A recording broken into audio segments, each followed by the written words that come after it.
Good evening, everyone, and welcome to this June 28th work session of the Hillsborough Board of Commissioners. And we continue to meet remotely due to public health concerns. I will start by opening this work session with the roll call, please.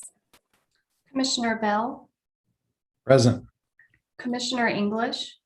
Present. Commissioner Ferguson. Present. Commissioner Hughes. Commissioner Lloyd. Present. Mayor Weaver. I am also present. Thank you, Sarah, and I'm confident Commissioner Hughes will be with us soon. And welcome everyone, whether you're on the screen or tuning in via YouTube or attending in our virtual audience. Item number 2, agenda changes and approval. Are there any changes to the agenda? Yes, there are some revised documents that were sent to the board earlier today. Would you like me to go through those? That would be great. Thank you. So we have revised budget ordinances and financial summaries for the revenue neutral and 2-cent tax rate increase. Purchase orders and money rollover for, roll forward list, and an additional budget amendments report. Thank you. And so I believe out of those items that the one that would go in the consent agenda is the amended the budget amendments piece.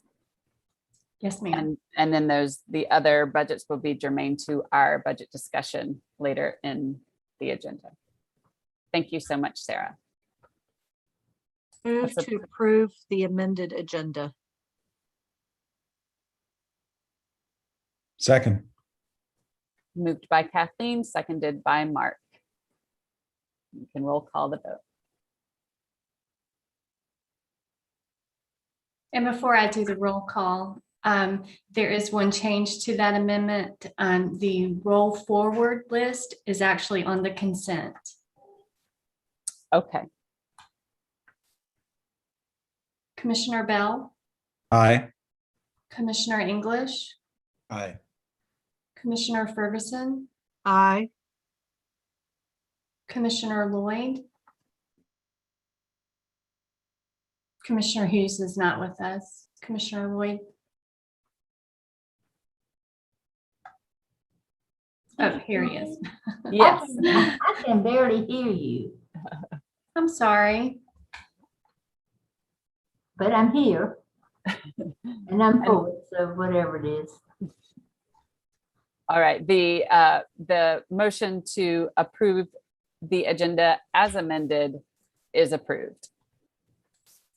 And now that we have officially approved the consent agenda, one of the items on that agenda was a resolution to appoint Tiffany Long as our finance officer. And I would love to just take a minute before we head into our discussions to toss this to the town manager to officially introduce and welcome Tiffany to us. We are thrilled she's here.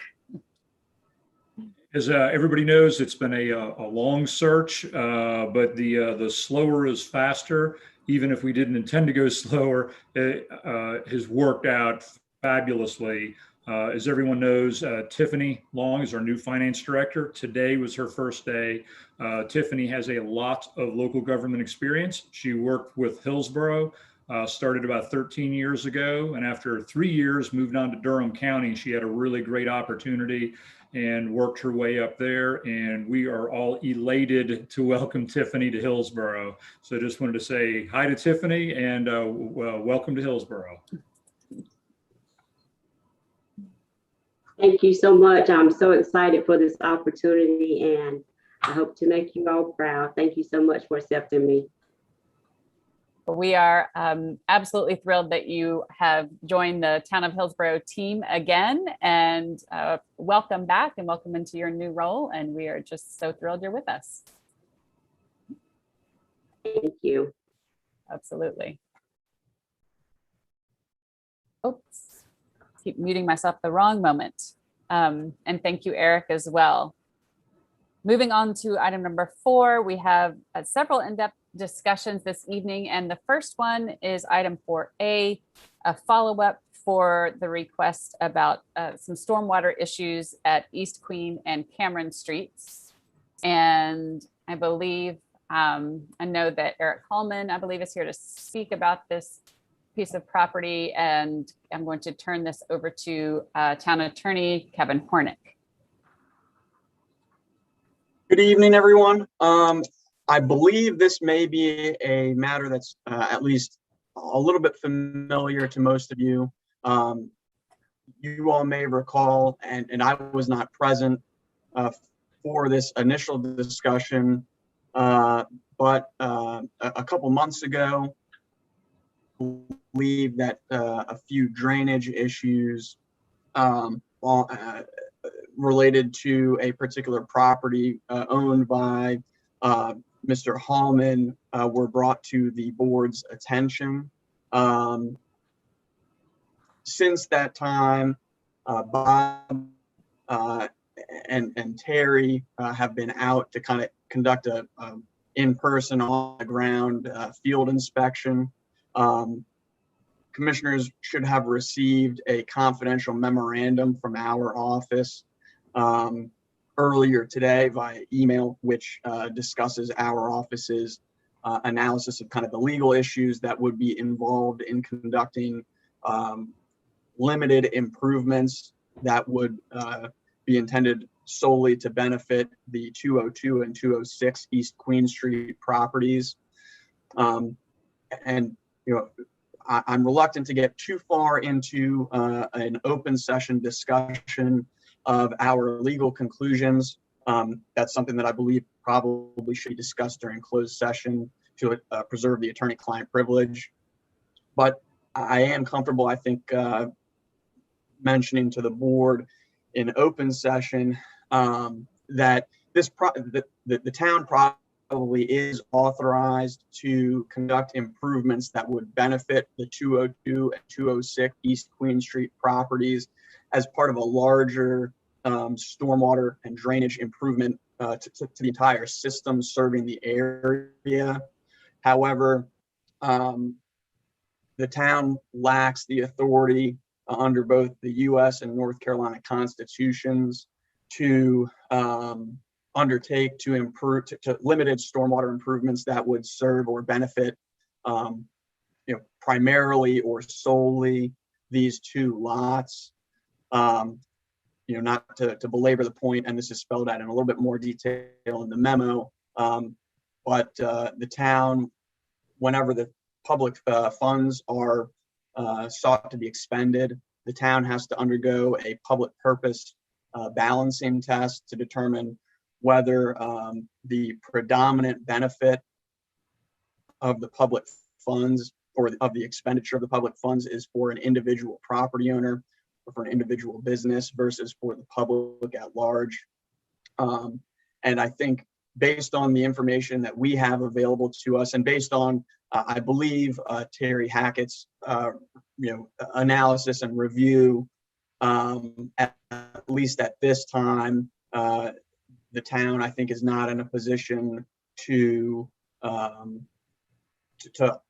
certainly to commit to undertaking a larger stormwater improvement to the area.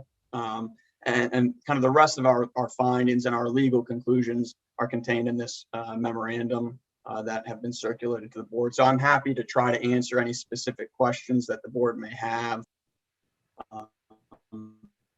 if there are any.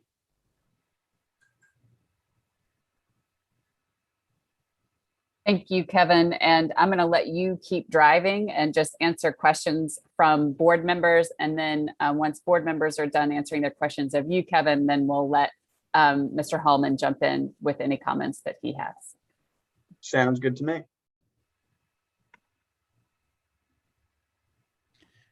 Kevin, this is Commissioner Bell. I have a question. Certainly. So I'm trying to understand or make sure that my understanding is complete in that, and I get the aspect that we can't, we're not allowed by law to expend funds that benefit a particular property. But can, in all this research that has been done to this point, can you help me understand how we reach the situation where it looks like town-owned drain pipes are dumped onto that property? When I read the memo, I couldn't ascertain whether the town did that in the past, or did the town do that where the water was naturally flowing, or there's streams involved, or is it solely rainwater runoff? Because it seems to me that if the town installed drains onto that property, then we're not doing something to potentially improve the property. We're rectifying something that the town did maybe 30 or 40 years ago, when probably everybody thought, oh, nobody will ever build on that property because we're, turning it into a swamp. Right. So as we understand it, and I believe that these are also Terry's conclusions, although since he's not here this evening, I don't want to speak for him. The stormwater drainage system kind of, and I call it a system, but that may be giving it, lending it more kind of credibility as an organized, drainage system there than is really the case, appears to be kind of a system of naturally occurring channels that have kind of grown organically over time, that kind of mirror the natural drainage patterns. Now, there are two culverts, I believe, that run under Queen Street there. And that is, I think, the source, so to speak, of the stormwater drainage issue flowing onto these properties. However, that's not a conveyance as part of the town's system that is dumping water onto these properties. That is part of a naturally occurring drainage system, so to speak, and that is the natural water course in the area. So that's why I mentioned, and I think it's Terry's conclusion as well, that the town probably could undertake to improve stormwater drainage kind of in the entire area, but that would have to be part of kind of a much larger professionally designed stormwater drainage improvement. And I think that, as I understand it, Terry's conclusions were that we're just not there yet. There, I think in Terry's opinion, and based on the information he had available, there just doesn't seem to be a large enough, or there don't seem to be enough complaints kind of in the greater area about stormwater drainage issues to merit, a significant expenditure to first study the stormwater flow in the area, and then engage in designing an engineered stormwater system. One more question. I did see, on maybe a couple of occasions, town staff kind of surveying in that area and following that path of water. And then maybe last week I saw some work in front of Sam Coleman's law office that lead to the creek down there.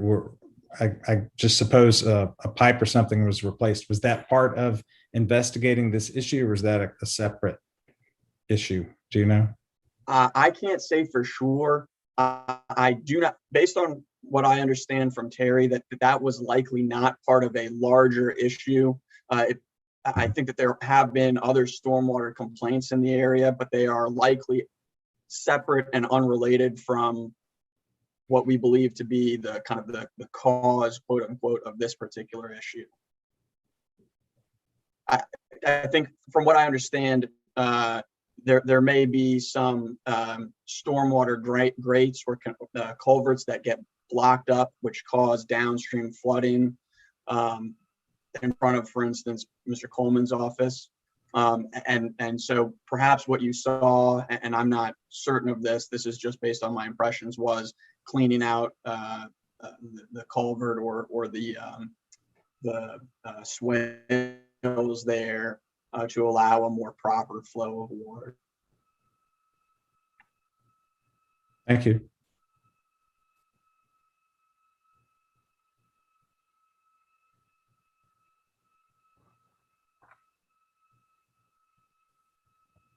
Go ahead, Kathleen. Just to further clarify, when you were speaking that the pipes that were put in, that the opinion of Terry was to take existing flow.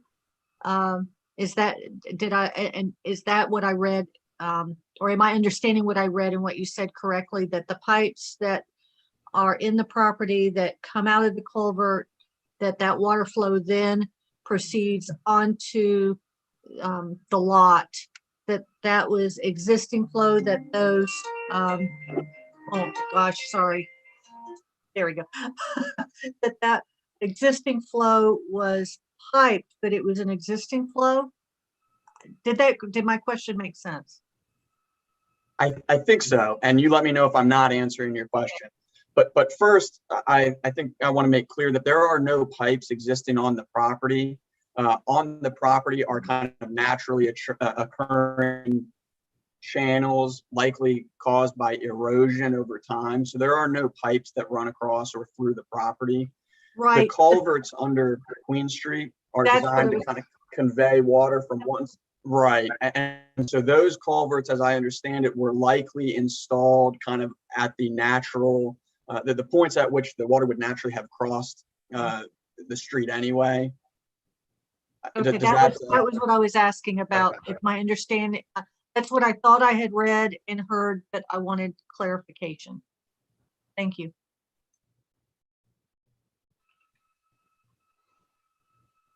And for what it's worth, I believe these what are described as drains, but are in fact kind of these naturally occurring channels, have existed, and we have on property records, have existed since at least 1999, and were or are described on several plats as drains on the property, but are in fact kind of these channels, so to speak.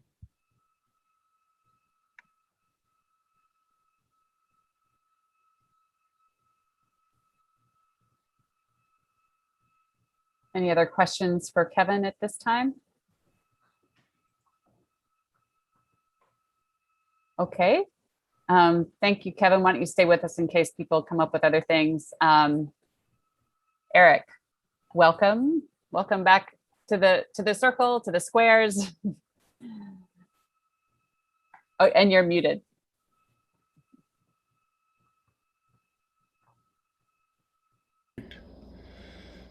Thank you. And again, when I attend these things, I'm reminded of the sacrifices and the dedication that is required to do this. And I don't say that to curry favor with the commissioners, but if it helps, yeah. So my issue with this is that most of this argument is predicated that this is an ephemeral stream. But I would challenge anybody to tell me north of that point if there's any indication of an ephemeral pathway for water left. It's all been channeled into the swales along the streets. There is no ephemeral stream north of there collecting water. The only ephemeral part of this is after all that water is collected and dumped into our property. So I agree with Terry that there was at one time clearly an ephemeral stream there, but there is no evidence of an ephemeral stream feeding that point. That is all gone. It's been, as we've changed the geography, that ephemeral stream has disappeared. And now it is all stormwater gathered under the direction of the town through the swales. So the argument I'm hearing from Mr. Hornig is that there is an ephemeral stream, but I'd argue there may have been one in the past, but there is not one there now, and there is no evidence that that occurs except when that water is dumped onto our property. And there still is the ephemeral stream that is cutting through the property, but it's only because all that water has been channeled and there's no ephemeral stream north of that point. So that is the key point. And certainly the legal aspect, I mean, my advisors are interpreting this much different than Mr. Hornick is in terms of our property values and our ability to use that property, but we won't get into that. The other point is that, again, the town is losing potential revenue from this property. So as on the documents I shared last time, the, and you can argue what the value of a house on a property like that would be, but on the spreadsheet I gave you, you're looking at least over $9,000 a year in tax revenues from those two properties, over $13,000 a year for both combined Orange and Hillsborough taxes. So there is a return on investment for this project that is significant. Over a few years, it would pay for that. And my third point would be that this is not an improvement that it just accrues to those two properties.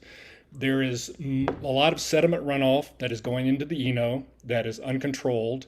There is erosion to the road bed. There is downstream effects that we talked about with Mr. Coleman's law office and with the properties downstream. So the argument this would benefit a single homeowner is I can't see that as a reason not to do this. So those 3 points are my argument. Is one, there is no ephemeral stream any longer. And two, there is a return on investment for making these improvements. And three, if you look at the environmental impacts on the Eno River and the sediment runoff, that is significant. So I am hoping that the board in their wisdom will see to make these improvements not for our property, but for everybody in that area. And I will take questions if there are any.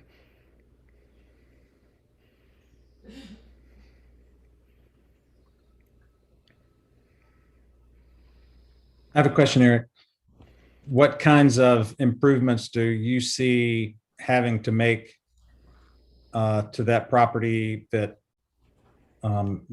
help solve the kind of the low-lying nature of that? I mean, in other words, if all the stormwater runoff were not making entry to your property, it's still kind of a low-lying property, and you're going to get some natural collection of water and maybe even additional collection of water, in the future.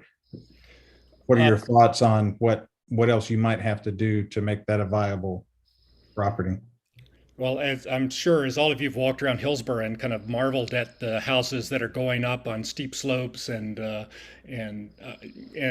Hillsborough and Occoneechee, things like that, those are solvable problems with the water that's on the property. So we spent significant amount of money drawing up plans for that property, giving the slope of the land, but we could not solve all the water coming on from off the site.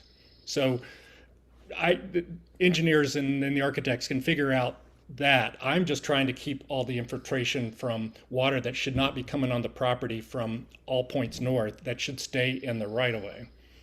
I hope that answered your question, and thank you before for bringing up those issues you did when your first questions. I think that was right on point.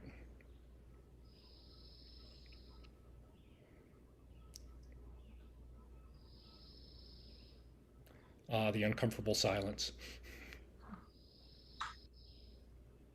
Other questions for Eric?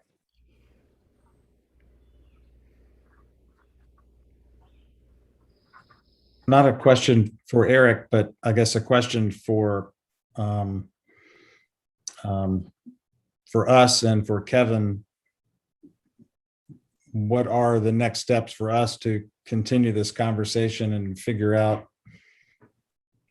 what options we have and how to proceed?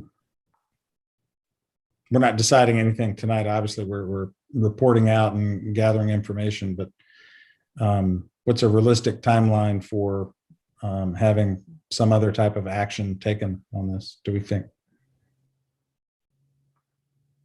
Well, just kind of my 2 cents, and like I mentioned earlier, there's certainly no reason why the town could not expend public funds to address kind of a larger stormwater issue, but that would likely involve a larger study, commissioning an engineer to prepare, a stormwater conveyance system design, and frankly, that is likely that kind of falls, I think, within Terry's wheelhouse, and I don't want to speculate too much about what a timeline for that might look like, and whether that's feasible, or whether there is truly a need for a larger stormwater system improvement, to serve the entire area. Thank you, Kevin. Yes, Eric. We did expend a significant amount of money with Tony Whitaker and Dickerson to actually come up with a plan to divert that water back to the right of way. And I think we shared that with Terry. So we've got to start. And we paid for that. So. And that's true. I believe Terry has that. But again, that brings us back to kind of the initial kind of constitutional question of whether an improvement that simply diverts water away from one individual property and maybe does not necessarily address the downstream knock-on effects would be considered a constitutional expenditure of public funds for a public benefit, as opposed to something that predominantly benefits a private property. And again, I think our point and our memo to the board make clear that there is not necessarily any reason the town could not expend public funds for a larger improvement, but we would need to know exactly what's necessary and what the impact of diverting water away from this one property would have on all of the other properties in the area, and what improvements would be necessary downstream to accommodate the change in flow of stormwater. Because again, a property owner is legally obligated to accept stormwater runoff, surface waters from an upstream property, but to change that in a way that negatively impacts the volume that is accepted by an individual downstream property raises other legal issues. And so to do something that would, for the town to undertake to do something that would address this one issue, the town would likely need to, assuming that were even constitutional in the first place, the town might need to accept liability for potential knock-on effects for other downstream property owners. And so I think I would just urge the board that perhaps we need more information about the kind of the greater or broader stormwater drainage situation in the area before the board's in a position to make decisions about what improvements should or should not be made. And to that point of more information, there are several next steps outlined under staff recommendations. And so these are in our packet, but just for the benefit of the public, I'll say that these next steps include the town manager and board review legal opinions provided by the town attorney. Public Works make final determination on a potential near-term fix to divert some runoff from the eastern culvert, and if feasible, schedule work. And if that's not feasible, provide a brief summary. Item 3, Stormwater and Environmental Services assess feasibility of stormwater retrofits in this area, including purchase of property, and determine if an engineering study of the drainage area is warranted. Staff will summarize initial findings and provide an update.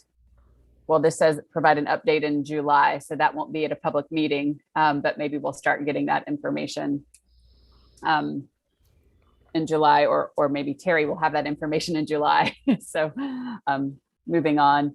And then the last item on this list is complete the scheduled stormwater maintenance assessment for this area, but that is currently not slated until FY23, and develop a scope for an engineering assessment of stormwater infrastructure for the area. So that's some list of steps. Kathleen. Yes, no, I would like to continue this conversation where Terry is here. I know I have some more questions that I would like. I know that we can't, there's no one who can speak on his behalf or out of his brain. But that's just something that I wanted to put out there because I do have some additional questions for him when that time comes.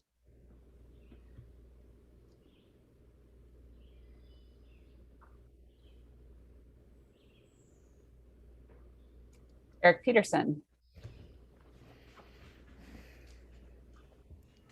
So I guess one question or possible missing piece of information that seems like it would be helpful to get clarity on. I'm just reading from the June 21 site visit summary. It's like 1.5 sentences. It said the culverts installed under East Queen were installed where the natural drainage had historically occurred. Now, I know Mr. Hallman said that there's no evidence of an ephemeral stream upstream. I'm not qualified to answer that, but that to me, from reading the information a couple times, seems like it's a really important question. And I don't think there's anybody here tonight that can answer it. So going back to Commissioner Ferguson's point, that's something that Terry Hackett could add some additional information. So anyway, that's my one observation on this. So maybe we can have Terry come back to us when we come back together in August to get another crack at some of these questions for him that he can answer for us. Oh, and I see Matt has his yellow hand raised there in the corner, his emoji hand. Yeah, I'm curious to continue the conversation about the issue, and I read the legal opinion, and I understand it, and personally I feel like it was written in a way to deny moving forward. I know we're guarding precious resources, and there's a lot of case law, common law, constitutional law. I chose intentionally not to go to law school, so I'm not going to say I know better, but I will say, whether there was a stream there or not, we did eventually build culverts that did intentionally divert water in this direction. And so for me, we didn't have to build those culverts or install them in that way. We could have potentially installed them in a different direction, or something. And I do think they were probably installed in a way because there was nothing currently built on that property to begin with. And the town made a decision as a result. I really want to continue to study this. But I really feel like there were engineering decisions that were made beyond whether or not there was a naturally occurring stream on at this property, because basically what the town did was ensure there will always be an ephemeral something on the property moving forward, and that was an intentional engineering decision. And I just don't think the town should be able to make intentional engineering decisions that could take property and essentially make it unusable. When I looked at Terry's, the 3 criteria that we could possibly use, this property wouldn't even, and then he pointed it out in the memo a few weeks ago, that this property could not even be eligible to meet any of the criteria. Ironically enough, the reason it could not meet any of the criteria is because the property currently is not in a condition where someone could build a structure that then would be, ironically enough, endangered by these ephemeral streams. So I really want us to continue studying it in a way that gets us to yes, because I do think, as I said before, we did intentionally do something that will essentially make this always occur, and just kind of think that's not right. Mark. Yeah, I pretty much agree with what you just said, Matt, and it seems that what the opinions we're getting are saying is that we can't just divert that water onto somebody else. We have to do it in a thoughtful way that might require a lot of money to be spent to dig up the street, install culverts, install ditches on both sides of the road, or things like that. And I also want to note that there's probably been runoff there for 250 years, as long as there have been people living in that neighborhood. So we've kind of created, I think, those streams and the runoff. I think they're not natural. They've just been around for 250 years because of the dwellings that have been there. So I think we have the pieces to be able to do something about it, and now we just need to have some more detailed conversations with stormwater team and figure out what kind of plan, and holy cow, how much is that going to cost, and all the other properties that will be impacted one way or the other. So I agree that we've helped create this kind of problem over time, whether on purpose or indirectly over the centuries. So we should find a way to rectify the situation. Kevin. Yeah, and I want to make this statement more for the record than for anything else. But I would urge the commissioners to be careful in assuming facts that we do not have available to us. There is no record available that says the town made any engineering decisions with respect to these culverts or their placement. And so while it very well may be true that these culverts were placed for a particular purpose, other than the fact that this is where these naturally occurring streams and stormwater drainage channels already existed, we don't know that to be true. In fact, the only records that are available seem to contradict that. And so I just want to be careful for the record that we are not misstating or representing facts that we do not have in evidence. Thank you, Kevin. An important point. Other comments or questions?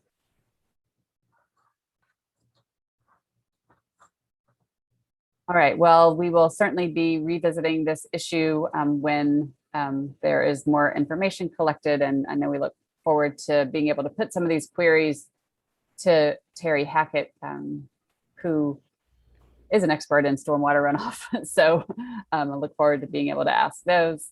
And thank you, Kevin, and Eric Hallman. Thank you for being with us tonight, and sticking with us as we figure this out. I know you understand how long these processes can take, but we will do our best to do it in an orderly, timely fashion. Well, thanks for including this in the many things that you have to consider. So I appreciate your concern and the time you spend on this. Thank you. Thank you. Okay, I will say that I made an error in moving through our agenda and charged through, because I was so excited to officially have Tiffany introduce that we failed to approve the consent agenda. So if we could cover that detail, that would be terrific. I would move the consent agenda. Second. Okay. I too thought, wow, what happened to that? Yeah, me too. So second it. All right. Moved. I think I actually heard Commissioner Bell move it first. Anyway, I don't think we're going to arm wrestle over it. So we'll say moved by Commissioner Bell, seconded by Matt, who's the second person I heard. And then we could roll call the consent agenda. Okay, pardon me, I didn't understand. I'm having a hard time hearing what you say. Okay, can you hear me now? I mean, everybody for that matter, I'm having to really strain to hear it, whether the sound is up and you've got numbers here. There's the alphabet here, and I can't see, and I can't hear. I really can't hear. I think with this, I haven't touched anything.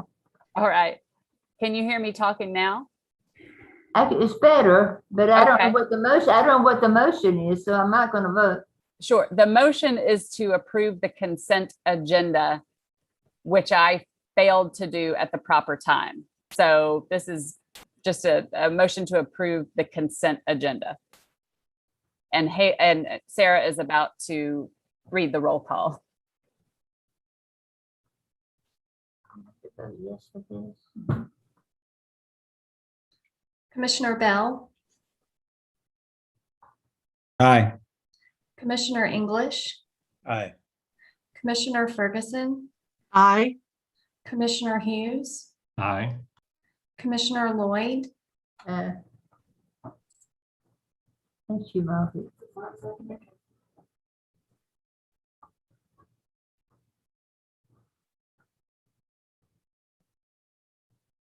I'm sorry, was that everybody? I got tripped up. Okay, so the consent agenda is approved unanimously. We can do it. It's the end of June. Maybe it's all time for a break. Moving on. Thank you, everyone. Moving on to item number 4B. We have the One Orange Racial Equity Plan update. And we have Jen De La Valle and Haley Bizzell.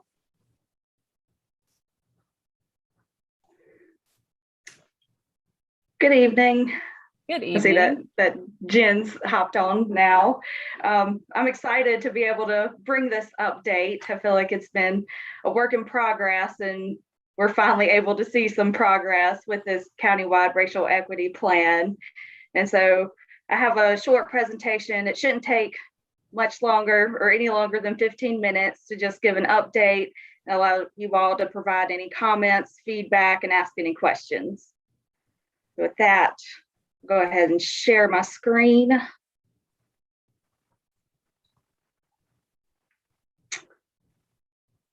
Make sure, can you all see my screen, the presentation? Okay, great. So we've named this countywide racial equity plan the One Orange Racial Equity Plan, a framework for moving forward. So the first draft of this plan is included in your agenda packet. So this really has been a collaborative effort between us, Hillsborough, Chapel Hill, the town of Chapel Hill, Carborough, and Orange County. And each of the other jurisdictions, they provided the same update to their elected officials earlier this month. Just a quick agenda for the presentation. We'll do a brief background of racial equity, the overview of our framework, and what we see as our next steps. So as a reminder, we're a member of GARE, and GARE stands for Government Alliance on Race and Equity. And GARE is a national network of government agencies that work together to advance racial equity. GARE helps to train staff to do the work and build capacity to undo racism within organizations. And GARE also helps to strengthen collaboration with and amongst jurisdictions that are focused on achieving racial equity. So we've taken a countywide approach to develop a racial equity plan. So the town was accepted as a GARE member in September of 2020. And after we were accepted as a GARE member, Orange County had reached out to us about working with the other jurisdictions within the county to develop this countywide plan. So in October of 2020, we all brought this to you all, and it was approved for us to move forward with this initiative. So our mission statement for the One Orange Racial Equity Plan is that One Orange is a commitment by Orange County leaders and staff to uncover and address implicit racial biases in our institutions to ensure that race no longer predicts life outcomes in our community. So what is racial equity, and why should we focus on race? As a reminder, racial equity is when race can no longer be used to predict life outcomes, and outcomes for all groups are improved. We're really trying to focus on normalizing the conversations around race and trying to develop strategies to advance racial equity. And focusing on race, it allows us to develop a framework and other tools and resources that can apply to other areas of marginalization.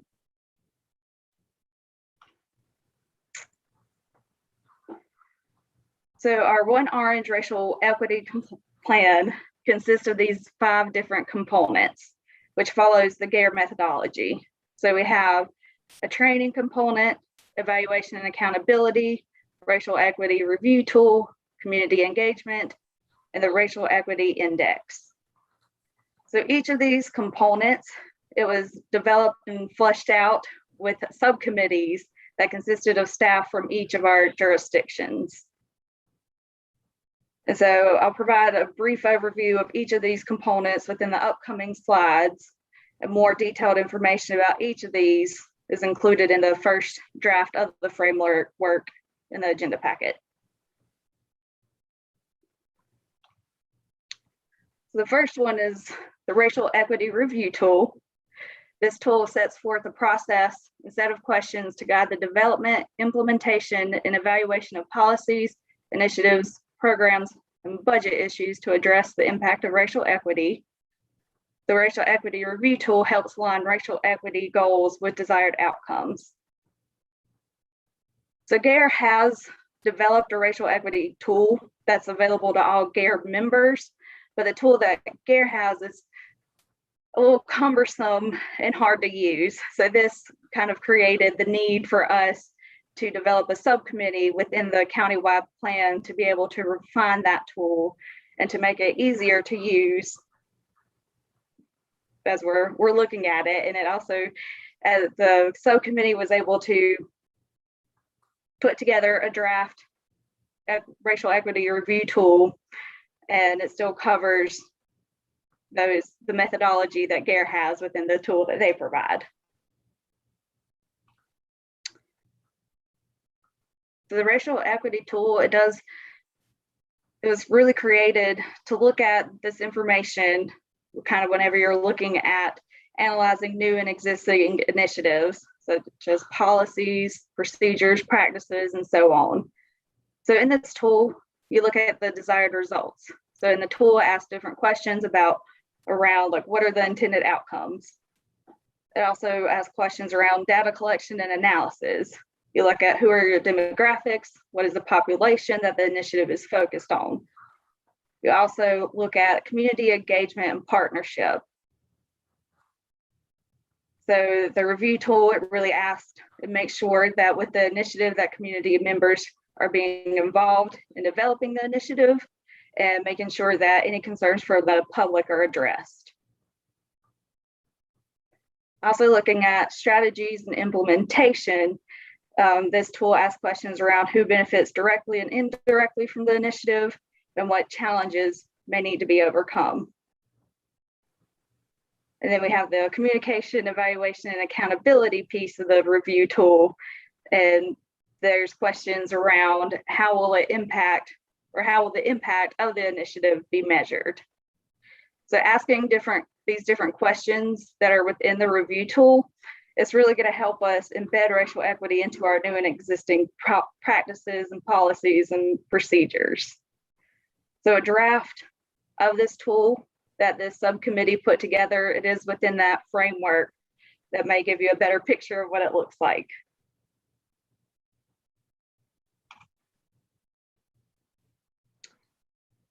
So the next component is community engagement. The community engagement subcommittee developed these 4 racial equity community engagement principles. The first one is government is committed to change toward a new power dynamic for shared decision-making, working together with the community. Government will listen, learn, and implement solutions from all communities, especially impacted communities of color. Government will co-design desired results and engagement processes with the community. Government will provide training and technical assistance for employees seeking to engage and build partnerships with the community. So there's really not currently a blueprint for how elected officials can share power and improve working with the community. So the main piece of this community engagement, these principles, is just starting to have that conversation up front and discussing how we can better work with the community and start following these principles.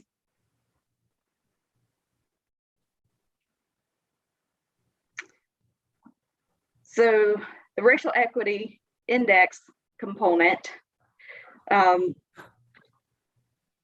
it's ultimately gathering data. So this subcommittee in Orange County, they've actually been working with SAS to obtain data, and they're developing a dashboard for our racial equity index. So the data is going to be available on that dashboard. The dashboard is going to be transparent and available to the public, and the dashboard will be there to help assess questions of equity. The dashboard will also include key performance indicators to help track equity performance.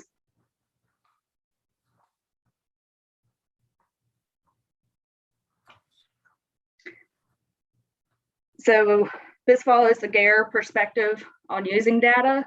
So the collaboration with the Racial Equity Index and collaboration with SAS is going to provide a descriptive picture of where we are in regard to racial equity.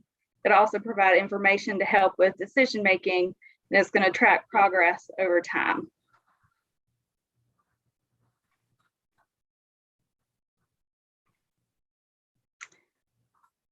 The next component, the training subcommittee developed a plan to provide training to policymakers, managers, staff, boards and commission members, and community partners to build capacity to advance racial equity and to embed racial equity into countywide systems. So we all know training is important. And so to ensure that we're all using the same language, that we have a shared understanding of racial equity, we know about the history of race, we can identify our implicit and explicit biases, training to gain a better understanding of institutional and structural racism, and be able to provide training on how to use and apply the different racial equity tools.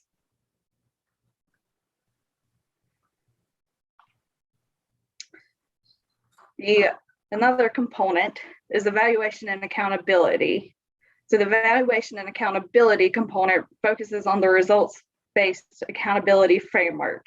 It's a tool that starts with the desired result and it works backwards to the means to ensure the desired results are achieved. So to look more about what the results-based accountability looks like, it's really based on these 7 questions of accountability. You first ask, what are the desired results? What would the results look like? What are the community indicators that would measure the desired results? What does the data tell us? Who are your partners? What works to change the data trend toward racial equity? And what actions should you start with?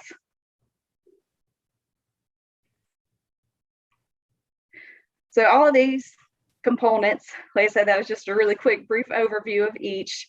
So more details are available in our first draft of the countywide racial equity plan. But we have reached out this past spring. We reached out to different community partners to get feedback, and we held one virtual information session, and we're going to continue to seek feedback and engage the community over the summer. We will also hold at least one, if not more, public hearings to allow for additional public input. And then based on the input that we get from all of the elected officials and community members, we will refine the framework. And then we are planning to come back to you all in the fall to consider framework approval with a final draft. We will include additional sections in our final draft that's not in this first draft.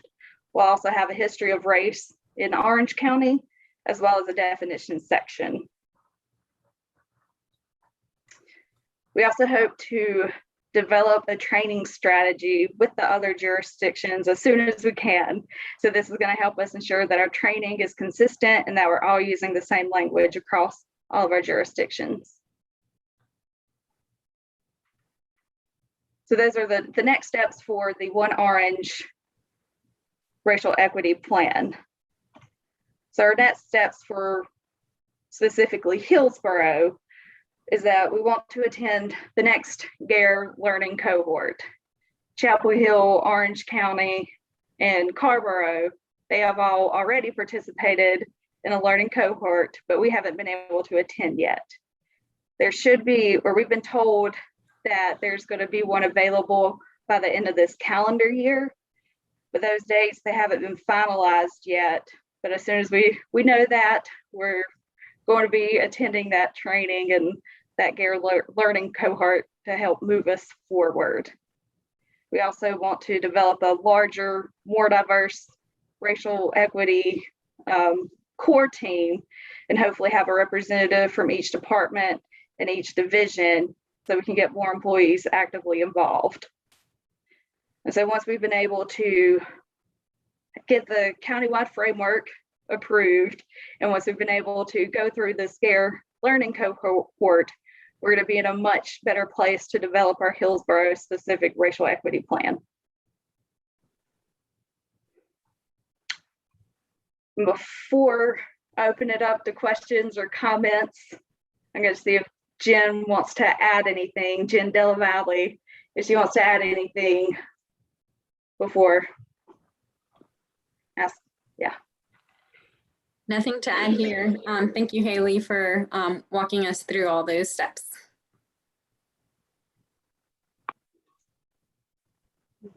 Commissioner Ferguson. Yes, couple questions.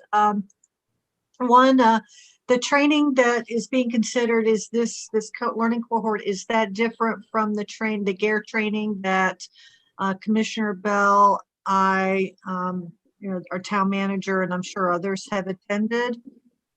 And secondly, this training, is this going to be outside of business hours, day job hours? You know, there's some of us will not have vacation available potentially should that happen. So to answer your first question, yeah, the learning cohort, it will be different than the other training that's been available. It's a longer program. I don't know exactly how long it is. I don't have all those details yet. And I also don't know the hours of when it's going to be available. So I don't know if it's going to be available during work hours or after hours. Well, So, I can say it's a long way planning, but if it's this year during the day job, as much as I would love to, no mas. I think that just makes me want to ask a clarifying question, which is, are these cohorts, is it, you know, the more the merrier, or is it geared towards staff, or what's the audience for those? I think, well, it depends on what we want to do. Gotcha. I feel like what other organizations have done, whoever's involved in their racial equity core team, those are usually the members that participate in the learning cohort. And it can be members of the board, employees, whatever fits best for us. And so, and also just to add a couple things, the learning community is a months-long process. Like Haley, I'm not quite sure exactly how long it is. But as far as the training, I think you get some of the basic training covering probably similar topics to the one that we had, that a lot of us have taken, but going into a lot more detail in each of the sessions and really working through how to apply some of those learnings to our individual jurisdictions and learning from the other communities that are participating alongside with us.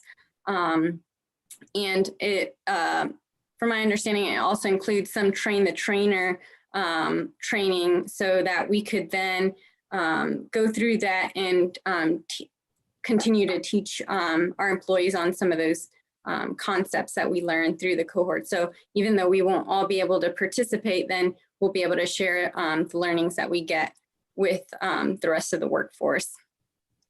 And then I think I was going to make one other point, but I've blanked on that. But the cost for the learning community is included in the FY22 budget that you all will consider this evening. Commissioner Hughes.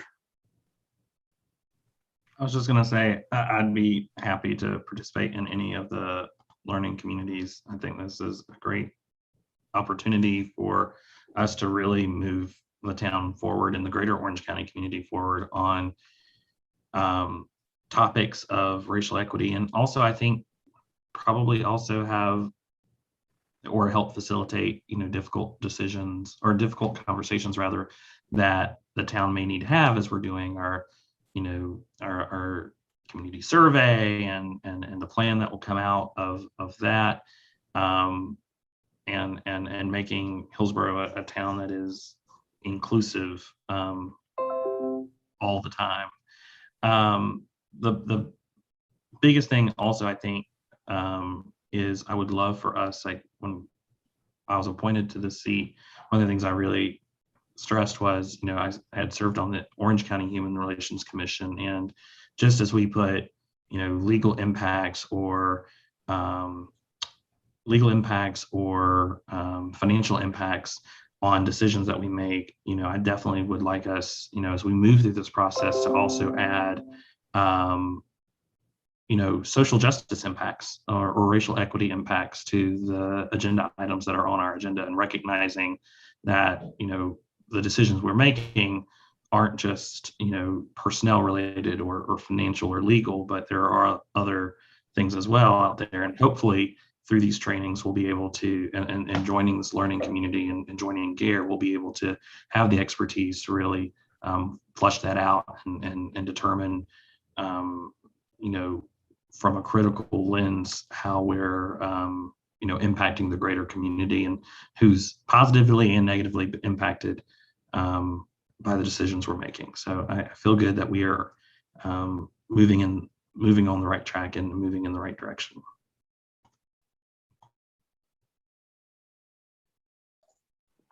Mayor Weaver. You're muted. Thank you. This is a little bit related to what Matt was saying is, first of all, thank you. This is just a ton of work and it's just obviously a ton of work and really well thought out. And I don't know what it's been like for y'all, how overwhelming it has felt, but it seems like you are really on a good track. And I think it's awesome that all the jurisdictions are working together. One question I have, and maybe you might not be at a point in the process where there's an answer to this yet, but in thinking about the toolkit, when has their thought been put into, like, when and at what points in our process as a local government will that toolkit be used, or will that be in different places? Like, is that going to be used, as staff is going through their budgeting process, or will it be used, in town board meetings? That's something that will be, maybe part of each agenda item. Has that been thought about yet? At this point, we've really thought through just like the framework and how do we make it more usable. But that's certainly something that we'll want to dive into in terms of how do we embed it within the processes that we have here in Hillsborough. And I think as we move into our Hillsborough specific plan, that'll be something that we'll want to make sure that we talk about and that we're all on the same page about, and also that we train our elected officials and our workforce on how to really apply that racial equity toolkit, because I think that'll be a big piece of making sure that we all understand how to use it and what decisions we'll be looking to incorporate it into. So definitely more discussions to come, but at this point we've just been focused at that higher level, coming up with a shared understanding among the county jurisdictions for the racial equity toolkit. That's a great question. Commissioner Bell. Yeah, just regarding the training, I enjoyed the first training session, GARE session that I went to, and I'm interested in all future sessions. So is just as soon as we know what that schedule would look like, just push that out to us as soon as possible so we can plan in advance to be able to attend, those that we can. So thank you. And thank you for all the hard and good work that you're doing to help organize this. This is great. Thank you.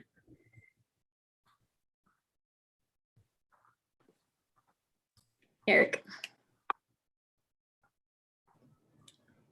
Just a couple quick points. And as Jen mentioned, that there are funds in the budget for moving forward with the GARE initiative in our internally and externally initiatives. But there's also funds that have been added in there if we need a consultant to build a Hillsborough specific plan. So we were very intentional in determining which way we wanted to go for our training, and took a long time to end up with GARE. And then of course, COVID happened, and then the countywide plan happened. So in some ways it's been frustrating that that's delayed our internal planning, but I think over the long run, having the benefit of course, Haley and Jen were the lead on the group that they've been working with. But we've had a lot of other staff members working with countywide. So I think that's really helped us, get a higher level of awareness and access to resources. So when we start doing training, and I know the commissioners are interested in it, and a lot of department heads have had different REI and DEI training, but we've got over 100 employees that we really need to get involved in the mix too. So we will do the best we can as far as schedule accommodations. If you're a town employee, we're going to do everything we can to make it, convenient and accessible for you while you're working. But understand we've got commissioners and advisory board members and others that will have to adjust there.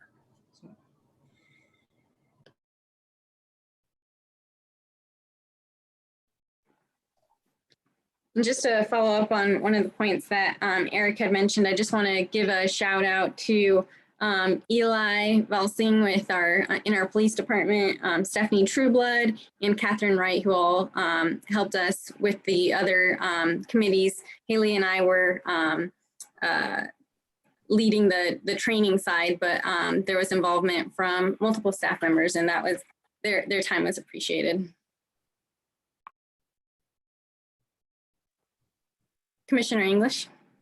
I just want to say thank you to Haley and you and all the other staff that did work on this fabulous project, and the collaboration with the county and the other municipalities is very promising. So good work. Thank you, and thanks for all the support from the commissioners.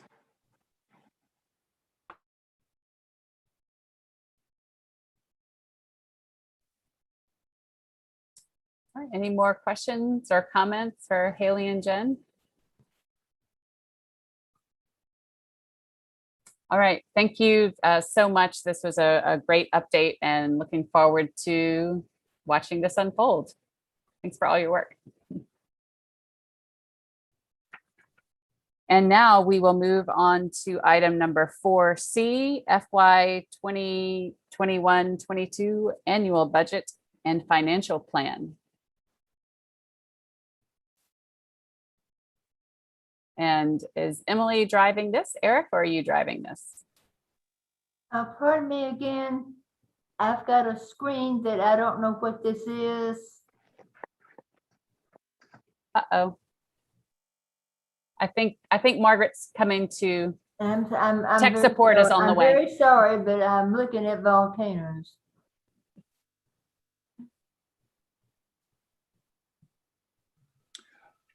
Mayor, I believe if the board wants to start off with the general fund, just like the prior workshops, we'll start off and let Budget Director Emily Bradford take the lead on general fund, and then we switch over to water, sewer, and stormwater. Jen Della Valle will take the lead on that. Good evening, everyone. As we start tonight's discussion on the budget, well, I guess Eric just comment that we'll start off with the general fund, and then we'll move on to water and sewer and stormwater. A couple of quick highlights from the agenda packet for the general fund. All of the board's requests from the last workshop have now been rolled into the proposed budget, and so those are all now reflected in the bottom line. And the agenda packet also included two tax rate options. One was the revenue neutral option, and the other was a 2-cent rate increase dedicated or earmarked for sustainability efforts. With that, does anyone have any questions on any of those changes or any of those updates so far? Commissioner Ferguson? First of all, in either case, we are reducing the rate from where we were. But if we are going to account for a sustainability, which frankly, this is we have a resolution on the table that we adopted of clean energy 80% 2030, which is now less than 10 years away, 100% 2050. I personally believe that it is going to require funding, and this is probably the best revenue stream for it. But I also understand we've got a large grant, but to be looking towards the future, all of the jurisdictions except for us have adopted part of our property tax to go towards affordable housing and homelessness prevention. And we do have gaps in our homeless prevention systems. And then that's another case where I want us to keep in mind, and I want to hear some thoughts of how, going towards the future, how do we ensure that funding for those gaps and future affordability? Because it seems like if we're adopting part of our property tax, it may be a good time to look at a recurring funding stream for our homelessness prevention, affordable housing efforts.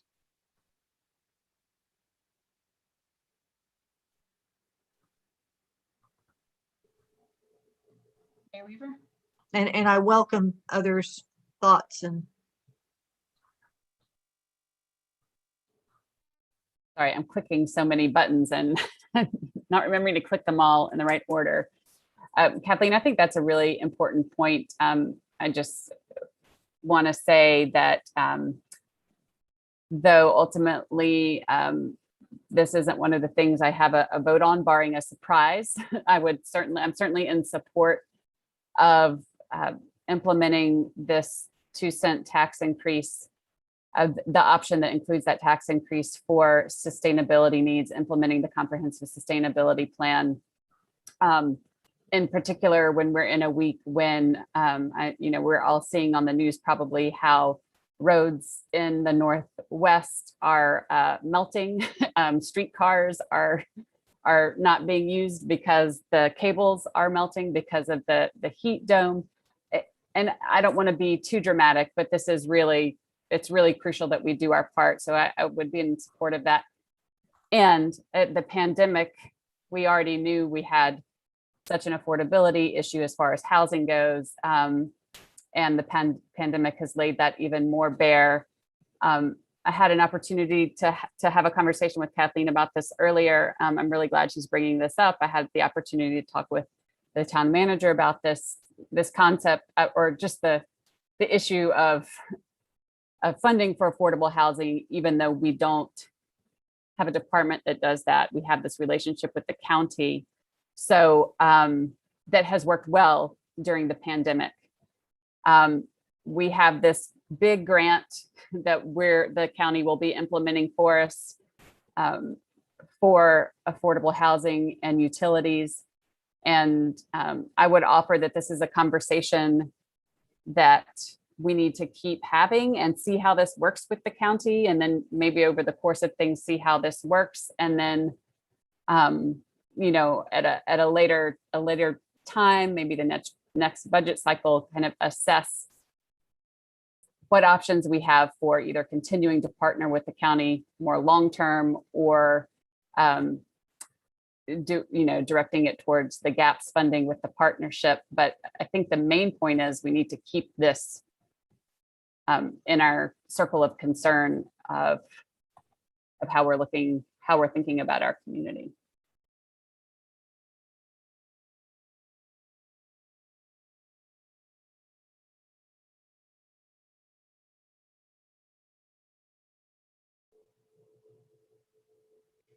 Thank you, Commissioner Ferguson and Mayor Weaver.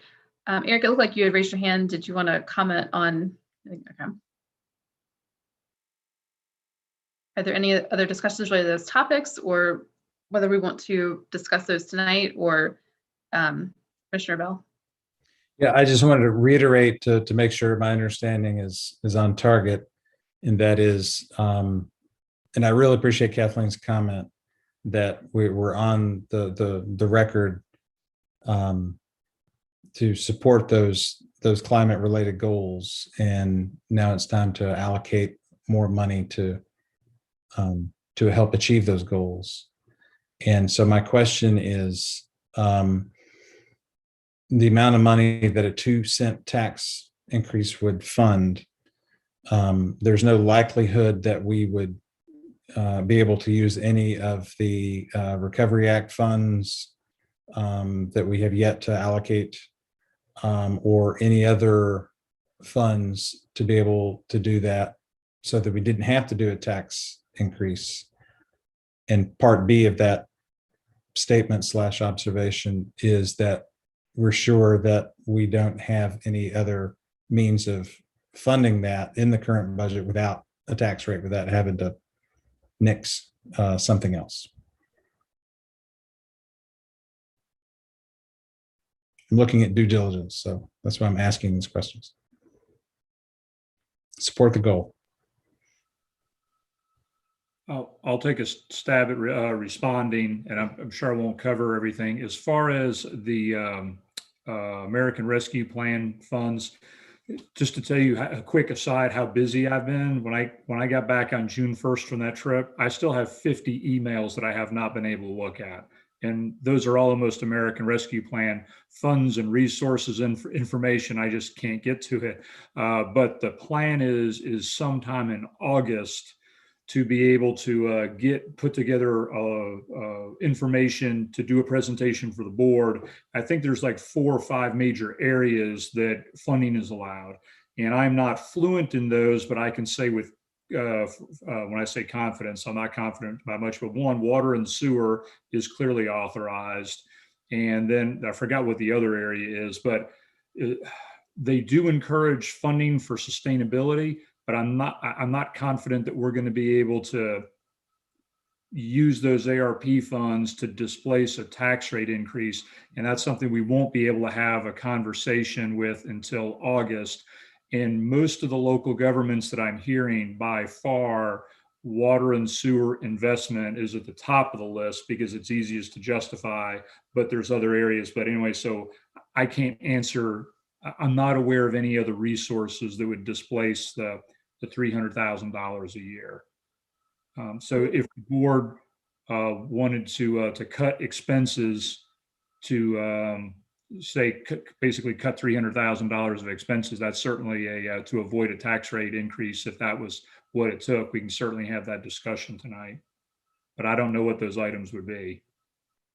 Commissioner Bell, I can share, at least from the COG, because the COG is probably going to be tasked with leading education of local governments on ARP funding. One of the things is it cannot replace taxes. That's the early word we're receiving. And again, the final guidance hasn't come down. But the early word is that it is water and sewer hard infrastructure is the preferred.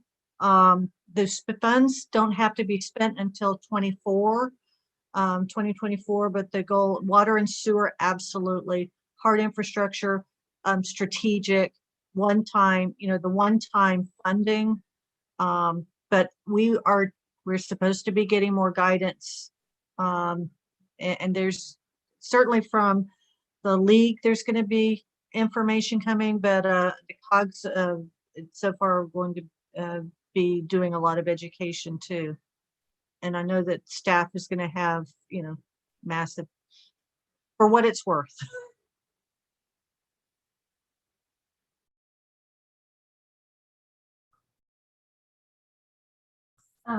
If I may say, I am not in favor of any increase in taxes. And I think the manager he's given us reason, and I don't think we need to raise taxes now because as he said, we've got water under the water and sewer are in one fund and the general fund's the other. But I don't think we need to raise taxes because there's going to be something that could come along. You don't know. You don't know the future. I think it's risky.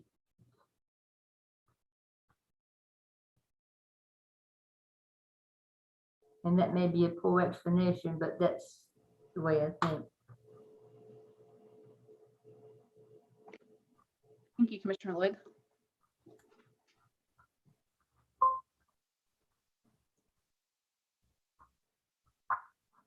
Commissioner Matt's got Hughes? his hand up. Since it seems like we're already talking about taxes, I would say that I am in favor of the, I believe it was the 2 cent. I don't want to call it an increase. The 2 cent recommendation above revenue neutral. To me, it allows us to fund priorities that we have already said are important, particularly around our sustainability efforts.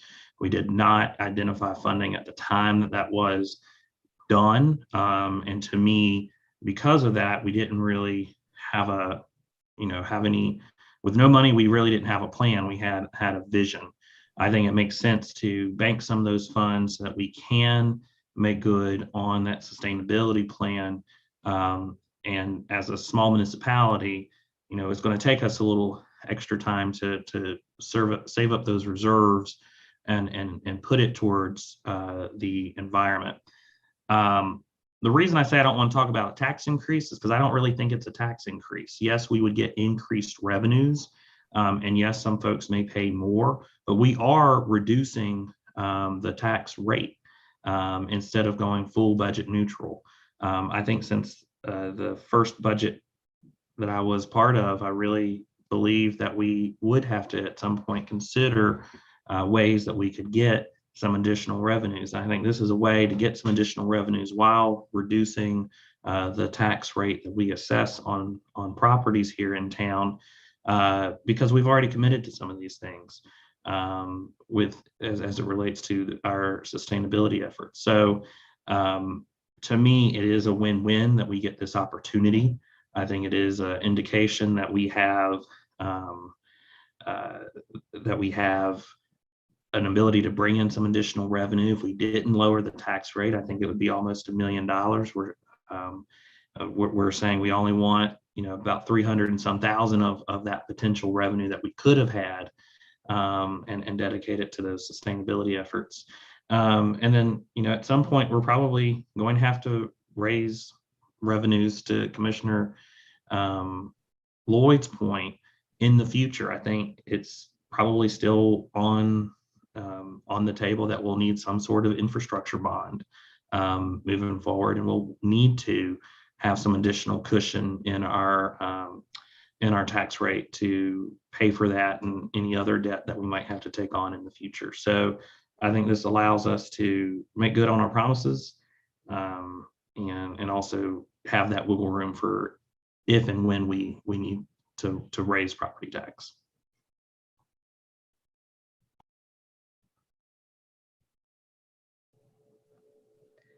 Commissioner English? I'm just going to piggyback on Matt's comments too. I support a 2% increase, really for sustainability and environmental emergency that we are experiencing now. So I understand surprises, things come up then that are unexpected, but climate action is here. Climate emergency is here, and the time to act is now. We've you all talked about this. We've talked about this for a while. We've supported, many things moving forward. And I think now is the time for us to put our money where our mouth is and take action on this. So I just want to put out there that it's real. I'm sitting out actually in Oregon right now, and it was like 110 yesterday with the normal temperatures in the 80s. There's parts of this country and this world that are fiercely fighting climate emergency, and I would like to get ahead of that, or at least get the ball rolling, so we're not we're able to deal with it and have the resiliency and the infrastructure and the capacity essentially to deal with it. So I just want to throw that out there that I'm for it.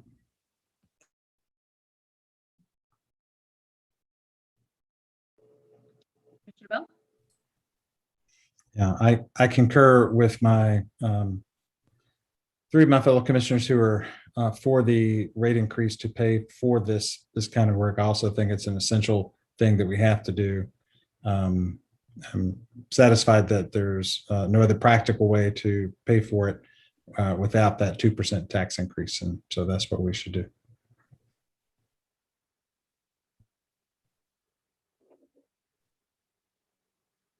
I like the budget the way it is. And I think that these people have worked hard. This one, and this one have worked very hard. And I don't see any reason to change it. I think if something comes up, I'm sure the manager can find the money somewhere hidden out in the yard of town hall. It seems to always come through. But I think if you change it now, then next year it's going to be something else, and you're going to get it too high, and then you're going to have water rates and taxes, and people are not going to be able to live here. I don't care, unless you get the people who have the huge houses. I just don't see it.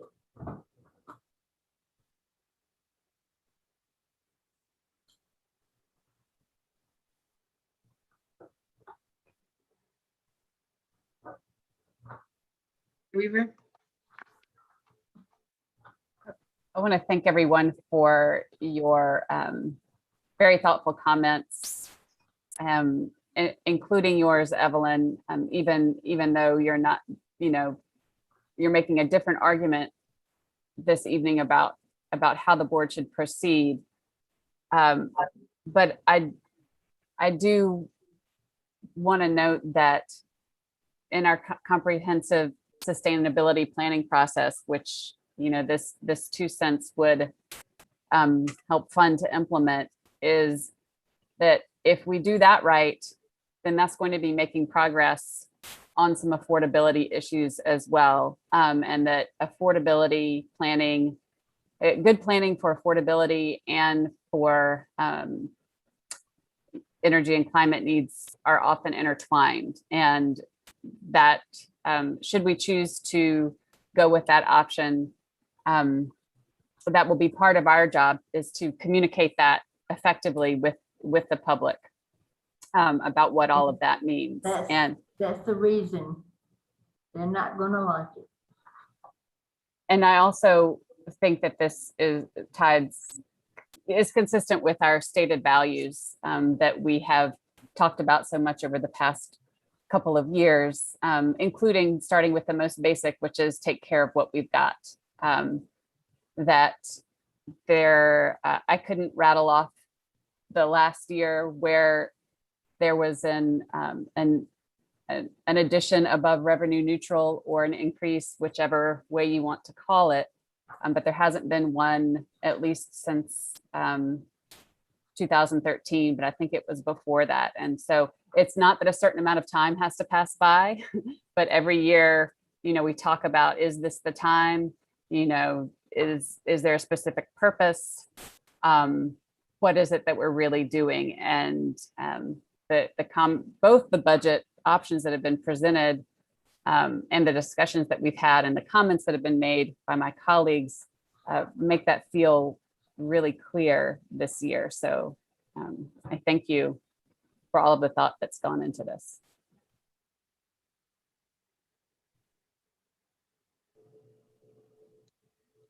I know we're not voting on the budget just yet, but seem to hear a consensus around the 2 cent tax rate option, but wanted to, I guess, follow up on the affordable housing and homelessness prevention aspect of it, if that was something that we wanted to discuss more in detail tonight, or if that was something that we wanted to use this next year to evaluate our current partnerships to see if some sort of arrangement could be worked out for future years. I'd like to have a very brief conversation of thinking, because the gaps analysis, if nothing else, COVID has exacerbated. And with the moratorium, with that eviction moratorium that lifts in a month, there's going to be a lot of people in a world of hurt. And while we have made significant strides in our rental assistance, thanks to CARES and other, the one-time fundings. We've made some progress in affordable housing, but that need is about to hit really hard, and that is, in my mind, an equally important component of overall sustainability, because ultimately you got to have a place to live. And so I want to get folks' thoughts on, whether this year is the year, whether or not, there's consensus to look at this in coming years, but I don't want us to keep putting it off.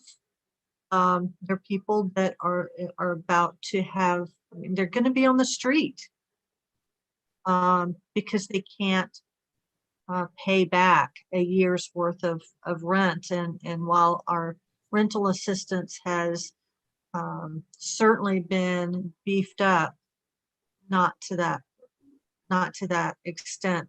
Our water, sewer, and the funds that we have to help folks, not to that extent. So I'd like to hear thoughts from others on this.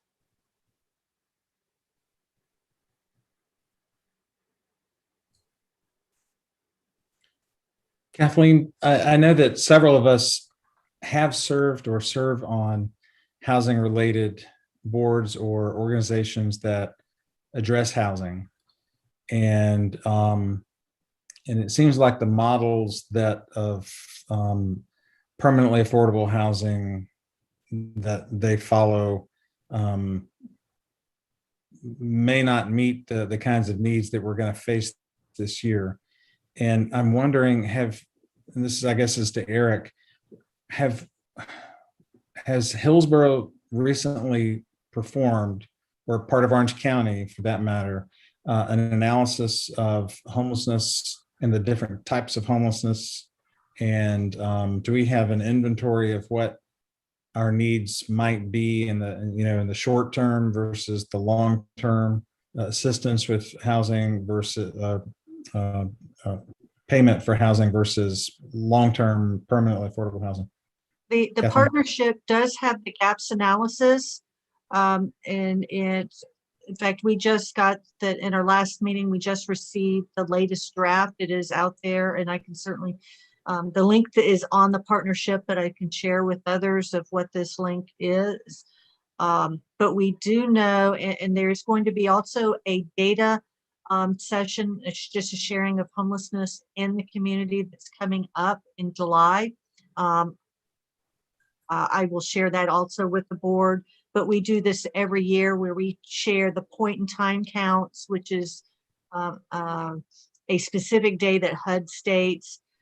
We go through what we are. We did have a presentation from the partnership and Corey Root. I think it was last time flies, last session or last meeting or meeting before last, where we could see the number of calls, the number of people we have homed. We have housed more people last year than ever, and this year we are almost at 6 months. We're almost as many as we have housed last year, the entire year. We have information on what the rental assistance, and we do have that rental assistance fund for Hillsborough specifically. We also have a landlord. It's administered by the county, but the county has it's a landlord essentially damages insurance to encourage landlords who are skittish about damages or deposits to help get people into rental. And the big need right now is rental assistance more than probably more so than home ownership. And I don't know if I answered all your questions, but we do have a lot of information.